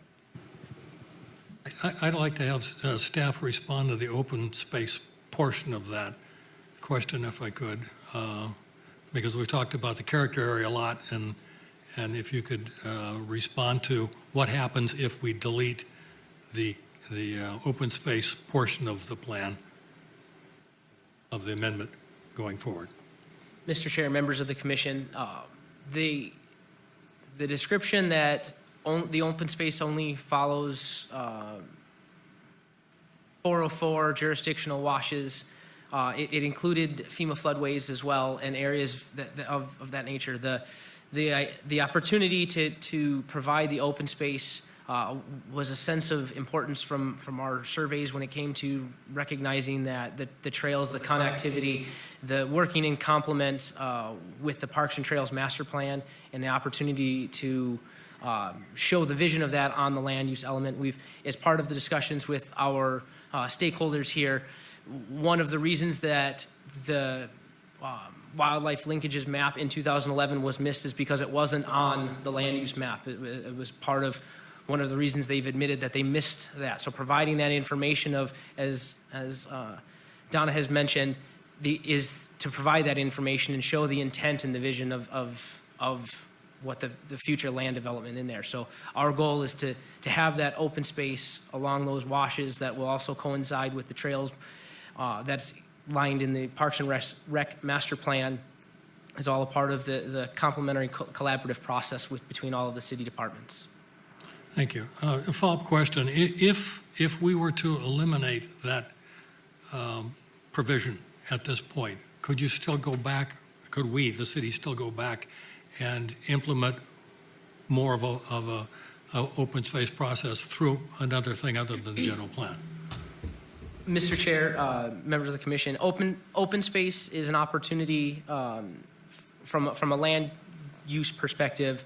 It is not full and final as Donna has said, but in every land use map it is identified between all cities. They do identify open space. They provide definition of what the intent of that open space is. We did the same thing, and we also referenced the protection that's in state statute for state lands, as well as private ownerships, to have not just the one dwelling unit per acre that's protected by state statute, but as well as additional economically opportunistic opportunities on that land. So as the state has identified that highest and best use in certain aspects, and the private owners typically look for highest and best use, there's a variety of options that are protected. The intent is to provide those trails with the open space. Removing that from the map at this point in completeness would create all neighborhood residential throughout all of the areas that are green, unless it's, in the blue compatibility study, those would become employment character areas. So the ability to protect and set aside that preservation as a vision for the future, it's most suited in the general plan in the land use element. And correct me if I'm wrong from a city attorney standpoint. And I would concur with everything that Josh said, and just reiterate that the general plan is an opportunity to dream and set the future aspirations for the city. And to the extent that it's not in the general plan doesn't mean that you can't have it.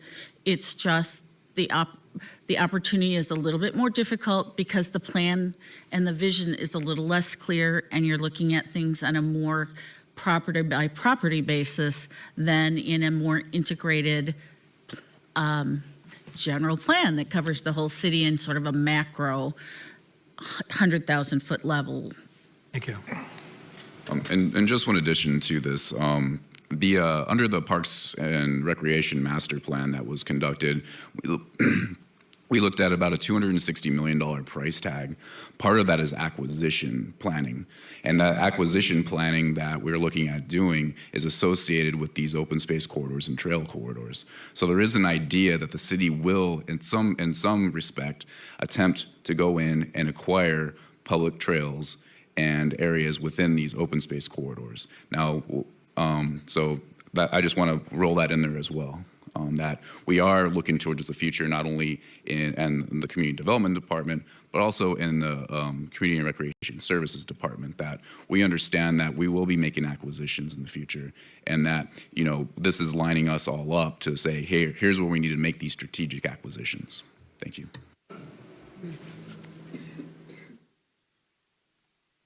Mr. Keating, any additional thoughts? One of my thoughts is I want to propose something that that alleviates the fears of the landowners. I don't want to put us in a position where we can't plan for the future.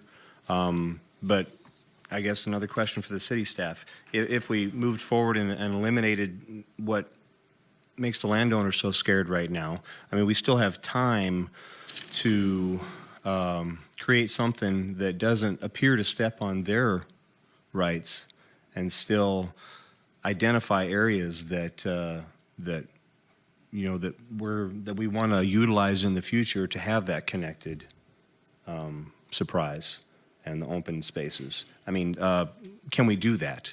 Is there a way that we can do that that maybe not makes everybody 100% happy, but accomplishes those goals and alleviates a lot of the fears of the landowners? And with, listening to the other commission members, is they had the same ideas that I did.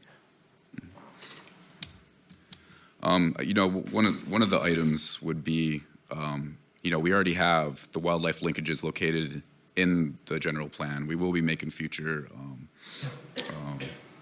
plans for those wildlife linkages, and some kind of regulatory policy or regulatory documentation of how those will be implemented. So maybe one of the items is that specific sub area would be removed from the land use element.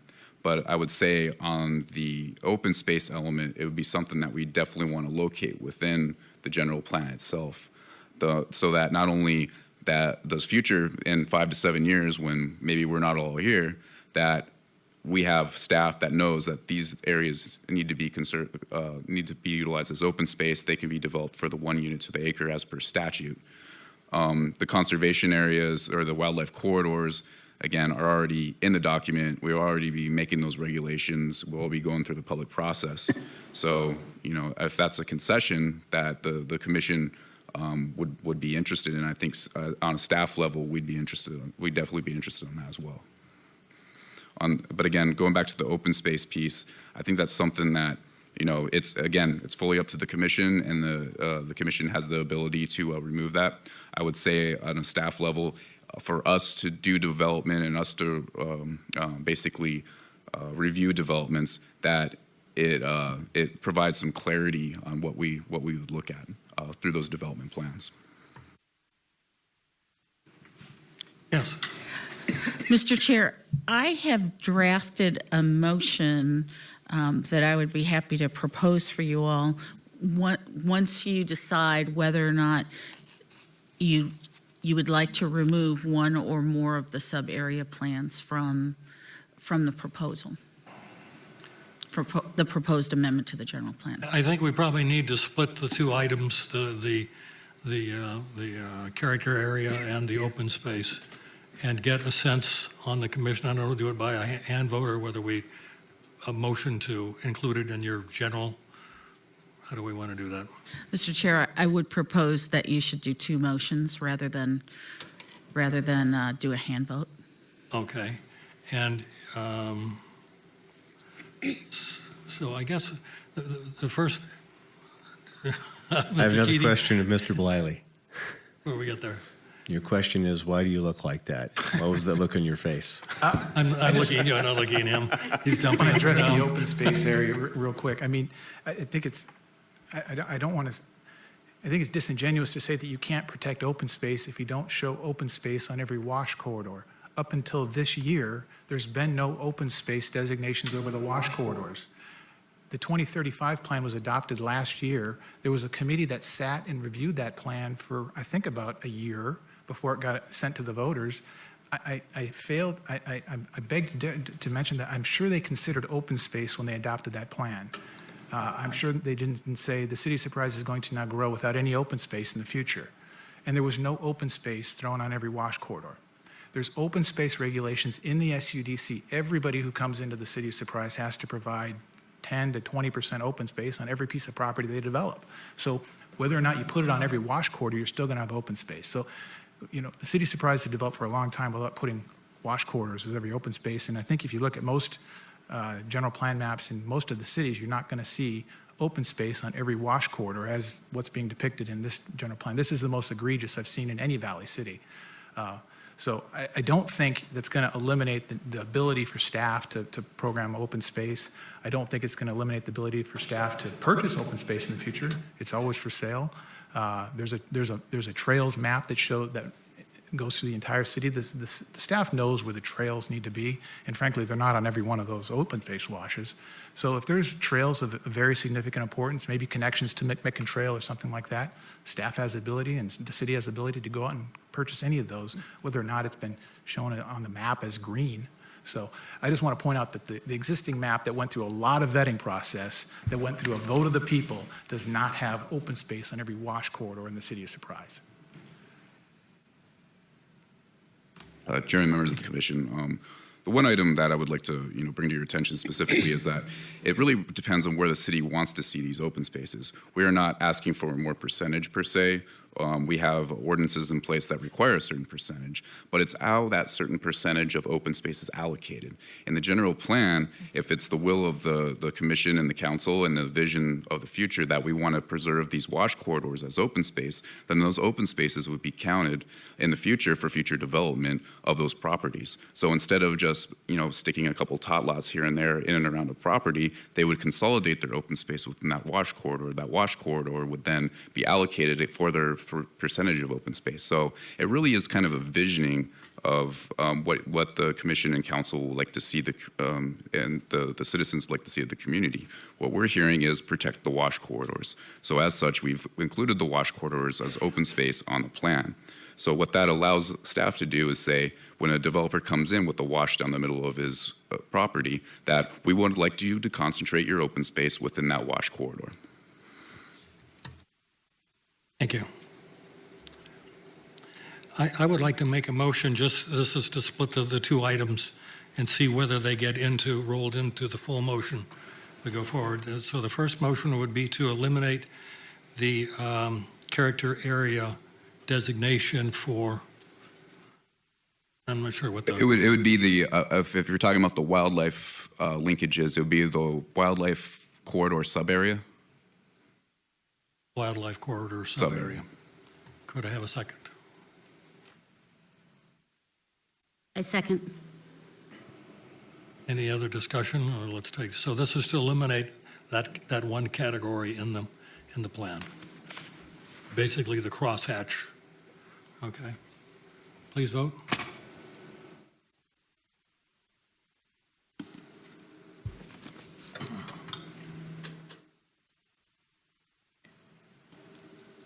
We're still waiting on one vote. Okay.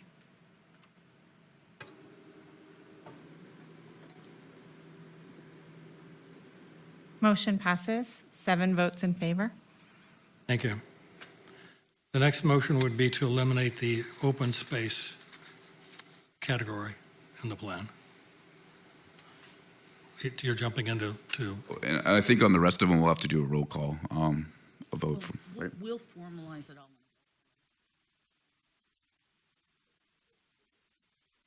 It would be eliminating the open space element of the general plan. Now, understanding that this would eliminate all open space along the Micken Dam that was shown, all open space corridors along the washes. Not just on the washes, but everywhere. Everywhere. If you eliminate the element, it would be everywhere. Could that be factored in after the fact to do areas that we deem necessary? That wouldn't be in the general plan, though, would it? Or is this the only place that open space can be designated?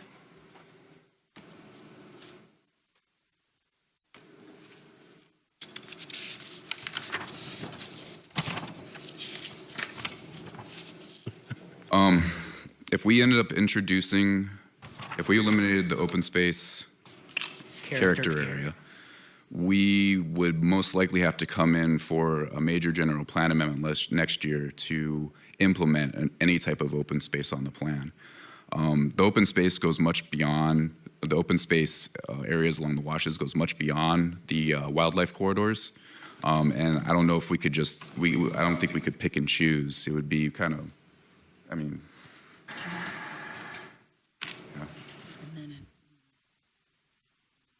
yeah, we would end up going through a major general plan amendment last year, which would be a one-year process.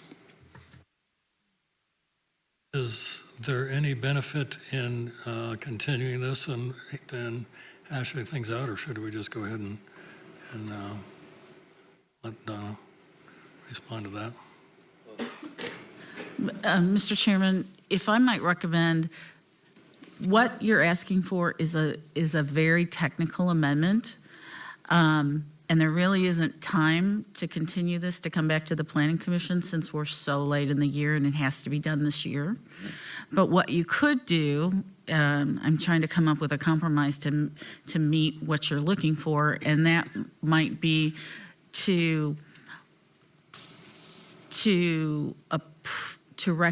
not recommend removing the open space, but recommending to the council to remove to accept out wildlife corridors from the open space character sub-area plan. I'm not exactly sure how that's going to work, but I think conceptually we might be able to do that, and then that'll give us some time. That'll give us about 8 days to figure it out before it goes to council, but... Can you say that again? So basically, it removes the open space areas outside of the wildlife. With it, yeah. It removes, it keeps the wildlife linkage corridors, or removes open space designation from different areas? Mr. Chairman, Commissioner, I think I would say it 180 degrees. I think I would recommend that you would approve the open space sub-area plans, but in those areas that are only covered by the wildlife corridors and nothing else in the open space plan, that part would be eliminated. Because what I'm hearing you say is you care about the open space, but you don't want to expand the open space to cover the wildlife corridors. Is that correct? That's part of it. Well, the linkages are going to be there. We're eliminating it from the, I got to tell you, the more I talk about this, the more I just don't see how that's going to work. I think you need to either approve it or not. Whether we approve it or Exactly. The linkages are going to stay there either way. It's just whether it's the open space or not. Whether it's designated as an open space, linkage is there, whether it's designated as open space or not. And if it helps any, I have to keep reminding you that you're not creating or taking away any rights with this general plan. You are making a plan. It is setting an expectation, but you're not taking any development rights. Thank you. You had a counter comment? If I may, again, we're not trying to eliminate the open space character area nor remove existing open space. The motion could simply be to move forward with the open space character area that staff is presenting with the open space designated as it is in the current 2035 plan. That's all we're asking. Leave the open space that's in the current 2035 plan. You don't need to add any new. That's what our request is. We're not trying to get rid of open space character. We don't want to remove that entire chapter from the code or from the general plan. We just want the open space designations as they currently are in the 2035 plan. Do you concur, Ms. Bronski, that that would be a way to continue to move forward with the least amount of disruption?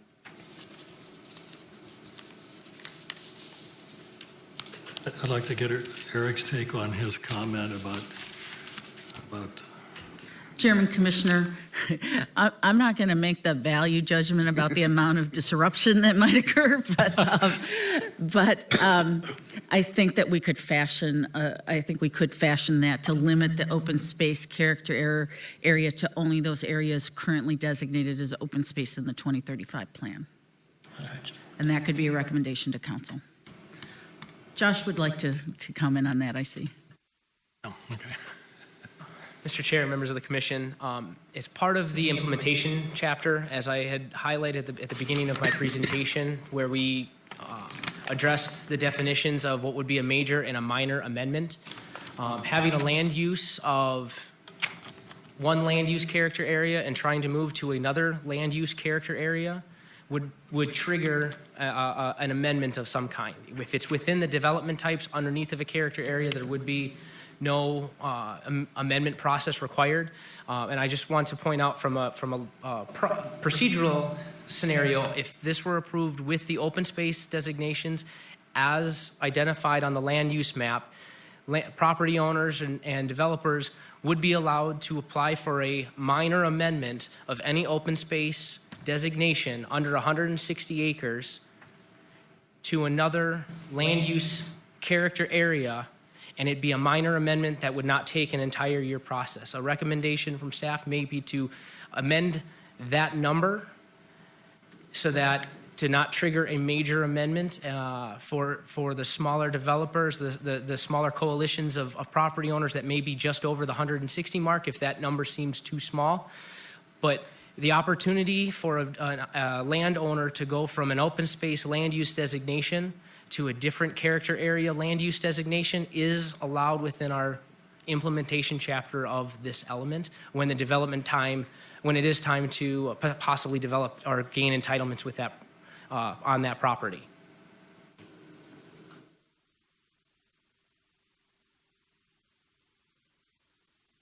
Is there any comments on that? So. No, that's a very good point. You know, the reason these plans are not just static, they'll change. Our attempt with this character area approach is to reduce those changes, but in cases where there are issues with open space and so forth, they have the ability to come in on a case-by-case basis and plead their case in front of the Planning and Zoning Commission and City Council. I have one question. How many of the stakeholders have over 160 acres? Could we change it to 240? Is it under 160 or over 160? That would be a major. Because under 160, I believe, would be a minor, correct? That is correct, Mr. Chair, Commission members. It would be under 160 would be a minor amendment that would go through the same timeline of a standard zoning entitlement case that would, but over 160. So if that number feels too small, that would generate. Could we change that number? And I'm asking how many of the stakeholders have over 160 that I have to make it major. How many of you guys, who has over 160 acres?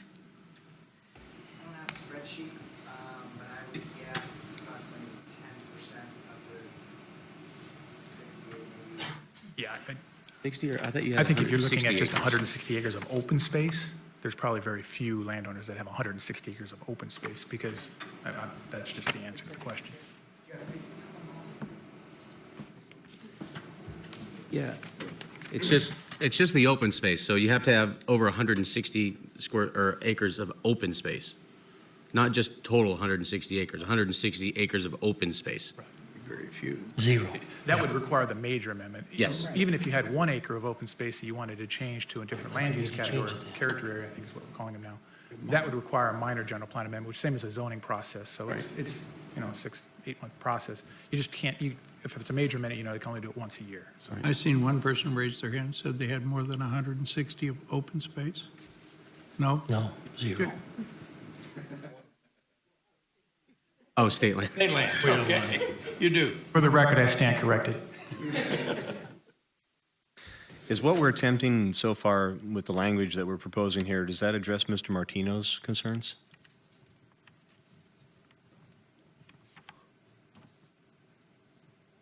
And I'll speak from it if you want.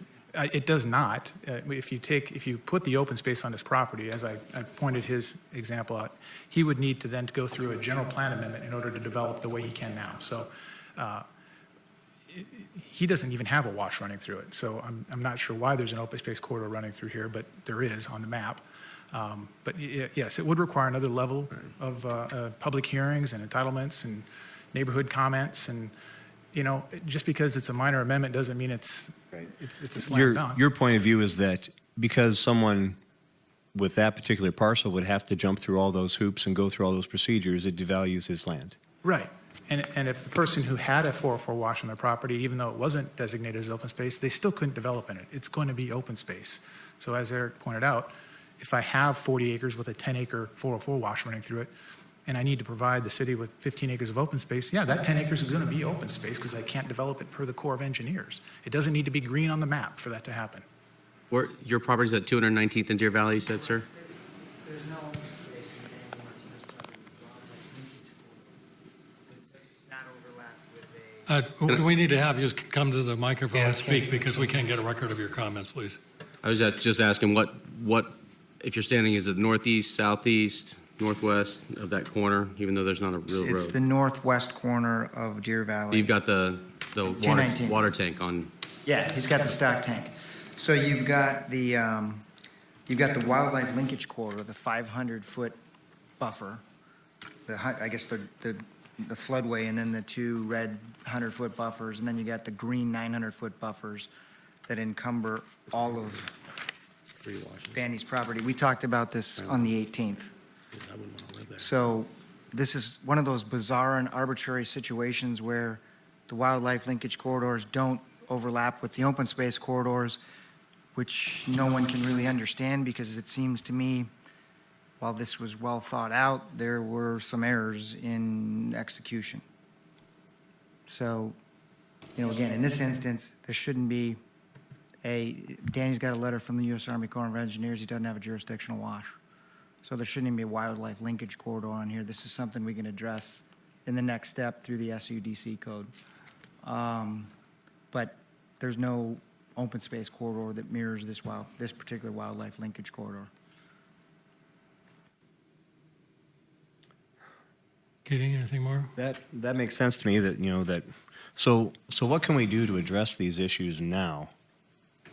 How can we word this that it addresses issues like Mr. Martino's and others, that we can address this now and still move forward in a manner that allows us to adopt the greater portion of what we're trying to do yet this year? Mr. Chairman, Mr. Keating, I think, I guess I'm still a little confused here because I don't see this latest situation being much different than the situation that Mr. Blidley had just mentioned about the 404 wash, because there's a certain amount of open space that's required under the zoning code. And what the general plan is suggesting is that has to be located in the wash or in the open space as it's being designated. And it's not saying that just because we have a green line of open space on the map that any more of it has to be designated as open space. It's just saying that whatever open space is required under the code needs to go where the green color of open space is on the map. So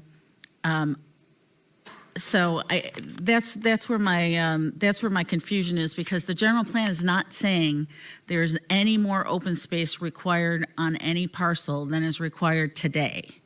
So if you had 100 acres and there was a requirement for 10% open space, so there are 10 acres of open space that you would have to give on your property, by putting this green open space on the general plan, it would say those 10 acres would have to be in that open space. And if the green line on your property really showed 20 acres, then we would be configuring your 10 acres within that green swath. But we couldn't say the whole 20 acres has to be open space because the general plan doesn't determine what your development rights are. The zoning ordinance does. Do you disagree with that, Jeff? Because I see you shaking your head. That made sense. The issue is that the green lines don't match up with just the 404. So in Donna's sample where 10 acres would be 404, but 20 acres is designated as open space, we can't rezone that 20 acres to anything but open space or 1 unit to the acre. It does restrict the development in the 20 acres, okay? It's not 10 acres of open space and then 10 acres of whatever we want to do. It's open space. The general plan, you cannot rezone property unless it's in conformance with the general plan. So if the general plan says that my property is open space, the only thing I can rezone it to is open space or 1 unit to the acre because that's what the state law says, okay?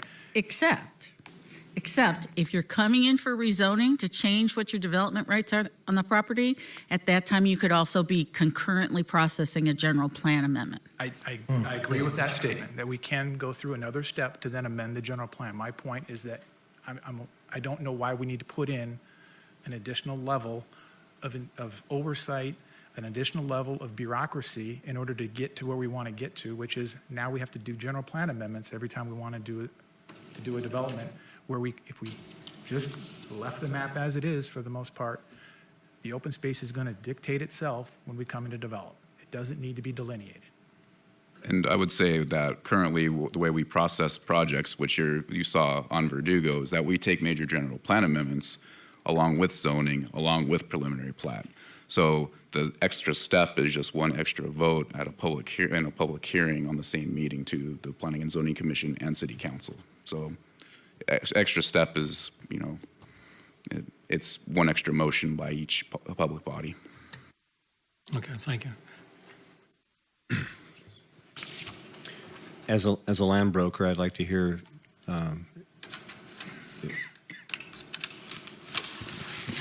what do you think about that?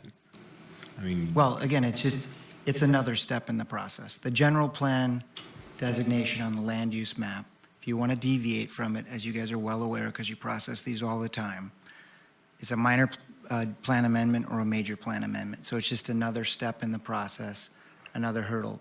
To Eric's point, yes, they can be processed concurrently. can happen in the same meeting. Yeah. Now, just one additional vote. I want to bring everyone's attention to something that exists on the wildlife linkages map and then ask, I'm not sure if this is an accurate designation, but if you look north, I don't have a pointer. Oh, okay, beautiful. So if you look at this area, what are all these blue lines? What are all these blue lines? I believe, I'm not sure because I didn't create this map, but I believe these are jurisdictional washes. I'm counting roughly 30 that traverse through the area north of the CAP. Or maybe it's 20, maybe it's 10. My eyes are bad. But it's in this area right here. And then throughout, and this is not annexed yet. It's within your area of jurisdictional influence. But this is where the major wash corridors go that expand. In some instances, there's a 94-foot jurisdictional wash. It's floodway delineated. It's in the flood insurance rate map. And Surprise has overlaid an 800-foot open space corridor. In some instances, this wipes out. I can point to instances. I don't have the maps today. I wish I had brought them. I knew I had limited time. But there are, by example, there's a 30-acre property. It's a very small, incised, deep crevice, probably 5-to-1 slope wash. There's a ton of water coming through it. It dumps into the Iona. There's probably 5,000 CFS coming down this sucker, but it's only about 120 feet in jurisdictional. This guy's got 30 acres, runs right through the middle of his property, about 5 acres of jurisdictional impact. Your open space overlay leaves him with 5 acres of outside the open space. And is this the open space overlay or the wildlife corridors? The open space overlay. The open space. And I'm pointing to these blue washes because what I think everyone's failing to recognize is this is vacant desert land. It's not farmland, and we live in a desert. We have alluvial floodplains. We have jurisdictional washes. They're identified on your flood insurance rate maps. This is the open space. This is part of the negotiation that Eric was talking about, because when someone comes to develop this particular 30 acres, they come in their pocket with 5 acres of open space. Then there's a process where there's additional open space that's identified throughout the community, pocket parks, tot lots, what have you, retention, detention basins that comprise ultimately, whatever the requirements are, and hopefully more than the requirements for the 20 or 30% open space. So again, I want to emphasize, it's not like there's not dozens of jurisdictional washes in the areas north of the CAP Canal going up towards State Route 74. Again, areas of your jurisdictional influence, you don't, there's no municipal incorporated area out there, but in the future there may be. So just understand that, again, when you throw the open space corridors on the map, although I guess I understand the concept of why staff is doing this, you're burdening certain sets of property owners and not others, because they're going to come in with their jurisdictional wash and deal under the usual rules of engagement. These other folks are in a whole different world. And 5, 10, 15, 20, 30 acre property owners get crushed when you're putting on a map an open space corridor that's 900 foot, 1,200 foot, irregardless of what the jurisdictional wash is underneath. And that's where we get into this peculiar situation. It is, again, it's the exception, not the rule, but they're out there. Thank you. Thanks. Well, with what we've proposed so far, does it address the issue of if there's a wash going through the property that's only 93 feet wide, that we're not going to take 500 feet at a bare minimum that they can no longer develop, and then the density has to be changed in the rest of the property? How can we address that? But the 500 feet was for wildlife corridors, not open space. And if it's a 30-acre property and they have a 10% give back for open space, then it'd be 3 acres, and it would be right down, the narrow wash would be comprised of 3 acres. No matter what and I understand the point where they put 900 foot of green space, because if they only take 3 acres and it takes up 10 acres, then you can only develop that other 7 acres at one thing per acre, which is state designation.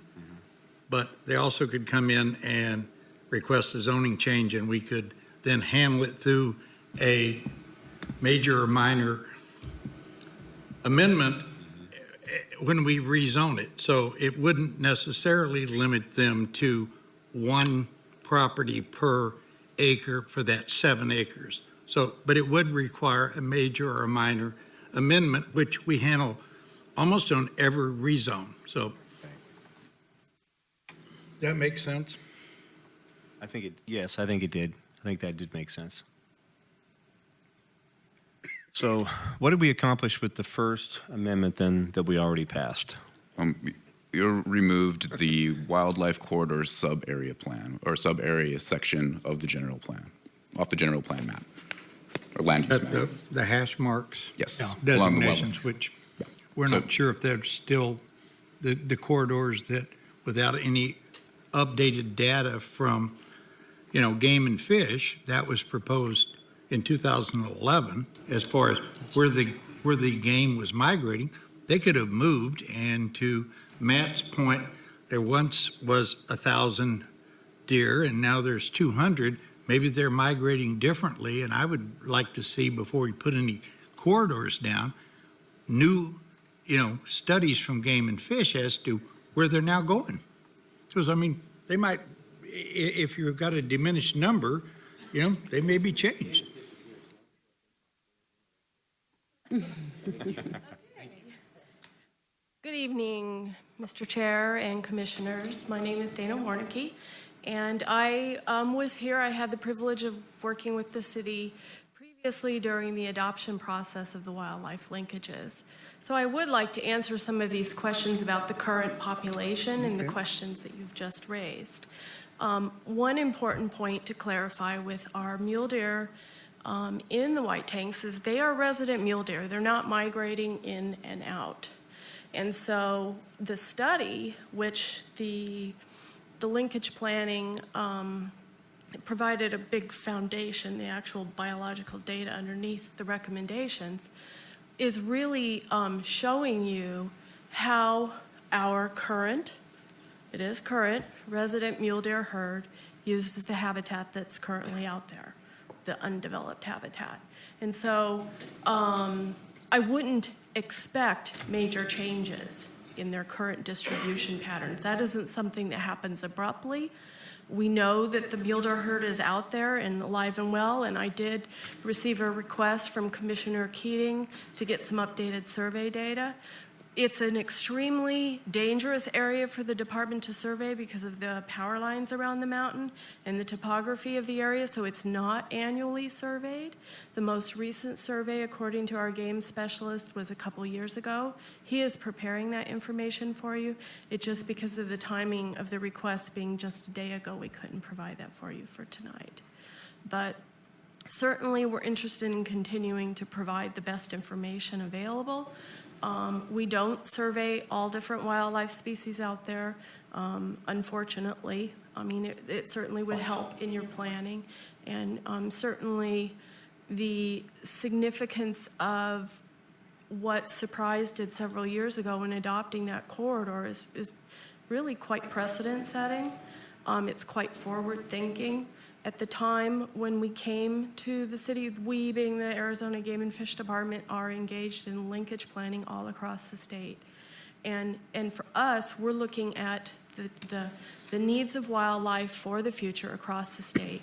And what Surprise did in adopting that linkage contributes not only to the regional picture, and when I say regional, I mean this western Maricopa County picture, but it also contributes to conservation across the whole state because I can't elaborate without really taking a lot of time, but it's what you're doing at the local level is going to contribute to the conservation goals to preserve the White Tank Mountains abundance and biodiversity long into the future, and it will also affect the regional trends. Because you're not the only city that wants to develop. So anyway, I wanted to just assure you that the mule deer are still out there, and we can provide you with some updated information, including the survey tracks and the actual survey data. And I want to share with you, when we do surveys like that, we're counting deer, and then they do some math to provide a population estimate. Normally that work is done across an entire game management unit, and it's translated for an entire game management unit. The white tanks is only a piece of a game management unit. Our specialist is going to do his best to try to interpret that and run those numbers. But just to understand that information is basically a population estimate. 15, 20 years ago, the wildlife managers who do these surveys told me, that their estimate of the population level there was about 900 mule deer. Extremely robust herd, extremely excellent high quality habitat up in the mountain range. Deer populations across the West have declined because of drought and many other factors, including urban growth and development. And so that is largely what is contributing, is a whole lot of factors coming together. But even still, an estimate of 200 to 300 at the time that we were working with all of you to do the original linkage adoption is where we were at, and we anticipate it to be similar. Thank you. Okay. Could I ask you a question? Sure. Can I ask a question? On the empirical data that you've collected showing how animals are traversing through the city, the 500-foot level, is that based upon any data, or is that some That's a good question. number? Right. And so what happens is when you have undeveloped desert habitat, in this case, that wildlife inhabit, and you build cities adjacent to that, or highways, or even, it doesn't have to be really dense city, it can be rural, you have what is called an edge effect. So all of the elements of that built environment spill over into the natural environment for a distance. Things like light, noise, human activity, biking, riding on trails even. That's called edge effect. And what that essentially does to wildlife is it disrupts how they use the adjacent habitat, the adjacent native habitat. And so the idea in conservation planning all over the place, and through this, we do have some scientific literature. I can't point you to any studies that are specific to our little piece of the world that we're talking about, but we do have literature that supports that the way you can ensure that your adjacent development isn't reducing the functionality of that open space is to conserve buffers on the open space, adjacent to the open space. And that's where those recommendations come in. We generally, I'm going to give you a rule of thumb based on the best literature I have available for you right now and what our experts in wildlife corridor modeling in this state recommend, and that's about a 300-meter buffer. And that's not just for deer, that's for all wildlife. Those effects are on all different assemblages of wildlife, birds, mammals, reptiles. So that's the idea. So if you have a floodplain, a floodway that's 500 feet, the edge effects are going to extend into that and actually diminish the functions and the quality of that habitat for wildlife. And so our recommendation to the city is to put the buffers, in addition to the floodway, so that you're still maintaining that functionality within the actual wildlife corridor. It's not in anybody's best interest to go through the significant conservation investments and obviously stakeholder engagement and planning and long-term investment to do something that isn't going to work biologically. And so that's where the recommendations come in for considering buffers and considering that you have enough open space if the intent is to contribute to wildlife habitat connectivity for the White Tank Mountains. So the buffer is, would that be based upon the population that's transversing this area? In other words, if I have a lot of mule deer that just happen to be going through this 500-foot buffer area, and I shrink the area, would 300 still go this way, and then the other 200 go a different way? Right.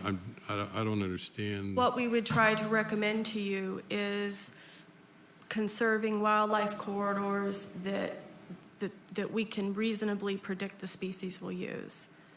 And so in crafting linkage designs, we were looking at a suite of wildlife species, with mule deer being one of the most sensitive and having one of the largest home range needs, apart from a species like mountain lion, which has a 30-40 square mile home range.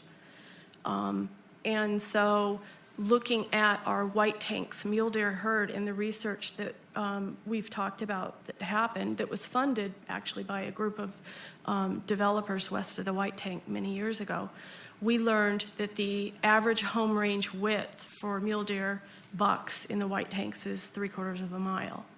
And so in presenting linkage recommendations to the city, we encourage them to think about that home range width, and then to think about buffers, and then to think about how can you further expand the functions of those open space areas by designing a city to be thoughtful in how it puts aside its open space and where it puts its parks and its trails, because those are opportunities to extend the benefit and the function into the future for those set-asides. Okay, thank you. So it's based on the biology of the species, is the short answer. Thank you. Okay. And ask the city attorney to give us a motion to deal with the open space provision, to see whether we want to alter that or not. Mr. Chairman, just to make sure I'm following your direction. Okay. Are you suggesting that I read a motion that takes out the open space, or that somehow alters the open space? Alters the open space, I think. And alters it in what way? Because the reason why I asked that is this discussion about the wildlife corridors, I think you've already handled in your previous motion. So now we're just talking about whether or not you're going to have the open space sub-area plan cover the area that's suggested now, or the area that was approved in 2035. Okay. Okay, I think I have a grasp on this one. Okay. So I would lean in the direction then to just keep with the already adopted 2035 plan and not move to do the enhanced plan that was proposed recently. Okay, so let me take a stab at that for you all. Here's the proposed motion. I move to recommend that the City Council approve the Major General Plan Amendment as further amended in the supplemental staff report that you all have in front of you today and that was discussed, with the further additional modifications. And that is, one, to reflect the motion you already had, which is to remove the wildlife corridor sub-area plan that you already voted on, but I'm just trying to get this all accurately in the record. And then two, the new part, which would be to modify the open space sub-area plan by limiting the boundaries to those set forth in the previously adopted, I'm sorry, character area, not sub-area plan. The previously, but use the boundaries established in the existing 2035 plan that was approved by the voters in 2013. And let me just explain, the effective voting yes is to decrease the open space down to what was approved in 2035, and the effective voting no is to keep it as proposed right now during the 60-day notice period. No, the 60-day notice period that you all have been looking at for the last couple months. That's clear in my mind. I'm curious if it's clear in the others, Yeah. commissioners' minds. Yeah, I think so. No, So someone would need to sponsor that motion, and then we would need a second. I sponsor that motion. I second. Please vote. We'll actually have to take a roll call vote since it's a second motion on the same item. One more question before we take the call vote. This is also approving the whole. Yes, this At the approves same time. everything, plus with the those amendment that conditions. we talked about today, and then just taking out Okay. these two portions So of the vote- sub-area. Is voting for approval of Voting for approval of everything. these conditions. With these changes. Okay. Thank you. Please vote. Commissioner Ferguson, Aye. Commissioner Smith, No.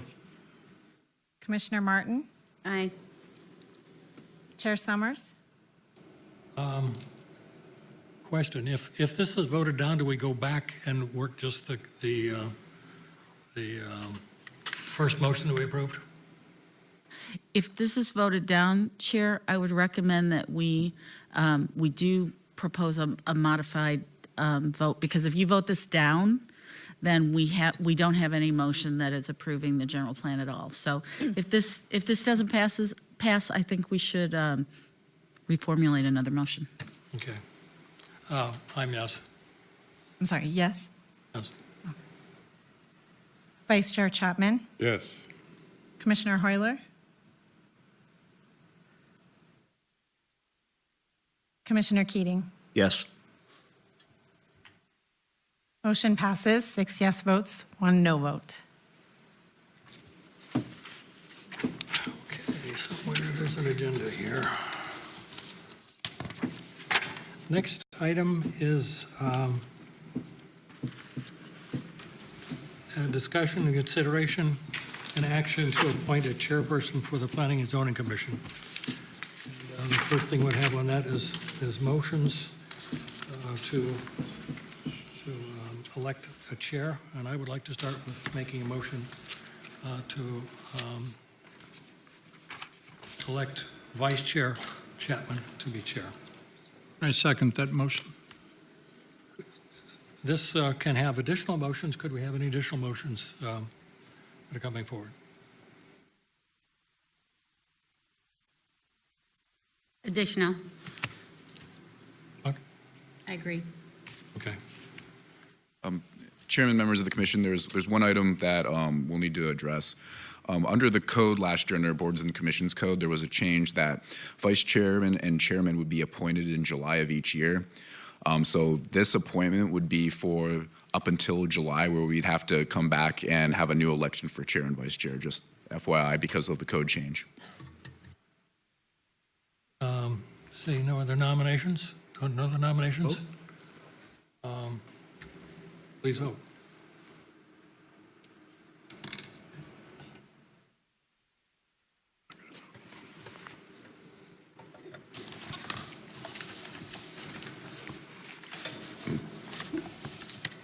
Motion passes, 6 votes in favor, 1 abstention.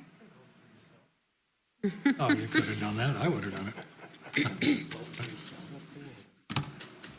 I'm always open for a I'm going to turn the meeting over to Chairman Chapman to hold the election for the vice chair. Thank you. If we could also consider a motion to appoint a vice chair. Do we have any recommendations? I would like to nominate Matthew Keating to be Vice Chairman of the Planning and Zoning Commission. His concern and compassion he's exhibited to the residents of Surprise when they have appeared before the council is terrific. He also has an excellent attendance record, which I think is very important for the vice chair. Do I have a second? Second. I have a motion I would like to make, and I would like to nominate Jerry Hoyler for the vice chair position. He's a very capable, passionate person with a lot of interest in what is happening at Surprise, and I think he'd make an excellent vice chair. So now we have a motion for that. Do you have a second? We're going to have speeches or a debate? Vote. I didn't hear that. Yeah. What's vote? Well, it depends how we vote. We may have to draw straws. So. Do we have a second?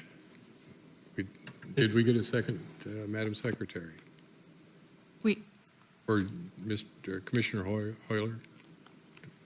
I believe you seconded. I did? You did. You did it? Do we have a second? I Did you apologize. second? I think he was asking. I made the motion, so somebody else got to make a second or not. If we don't make a second, then Hearing no second, could we have a vote to determine if Commissioner Keating will represent us as a vice chair? Please vote.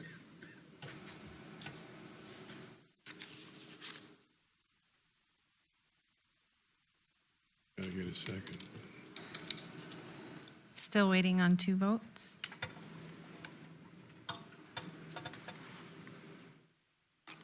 Motion passes, 7 votes in favor. Thank you. Are there any other discussions pertaining to any future agenda items? No, sir, not at this time. Anyone?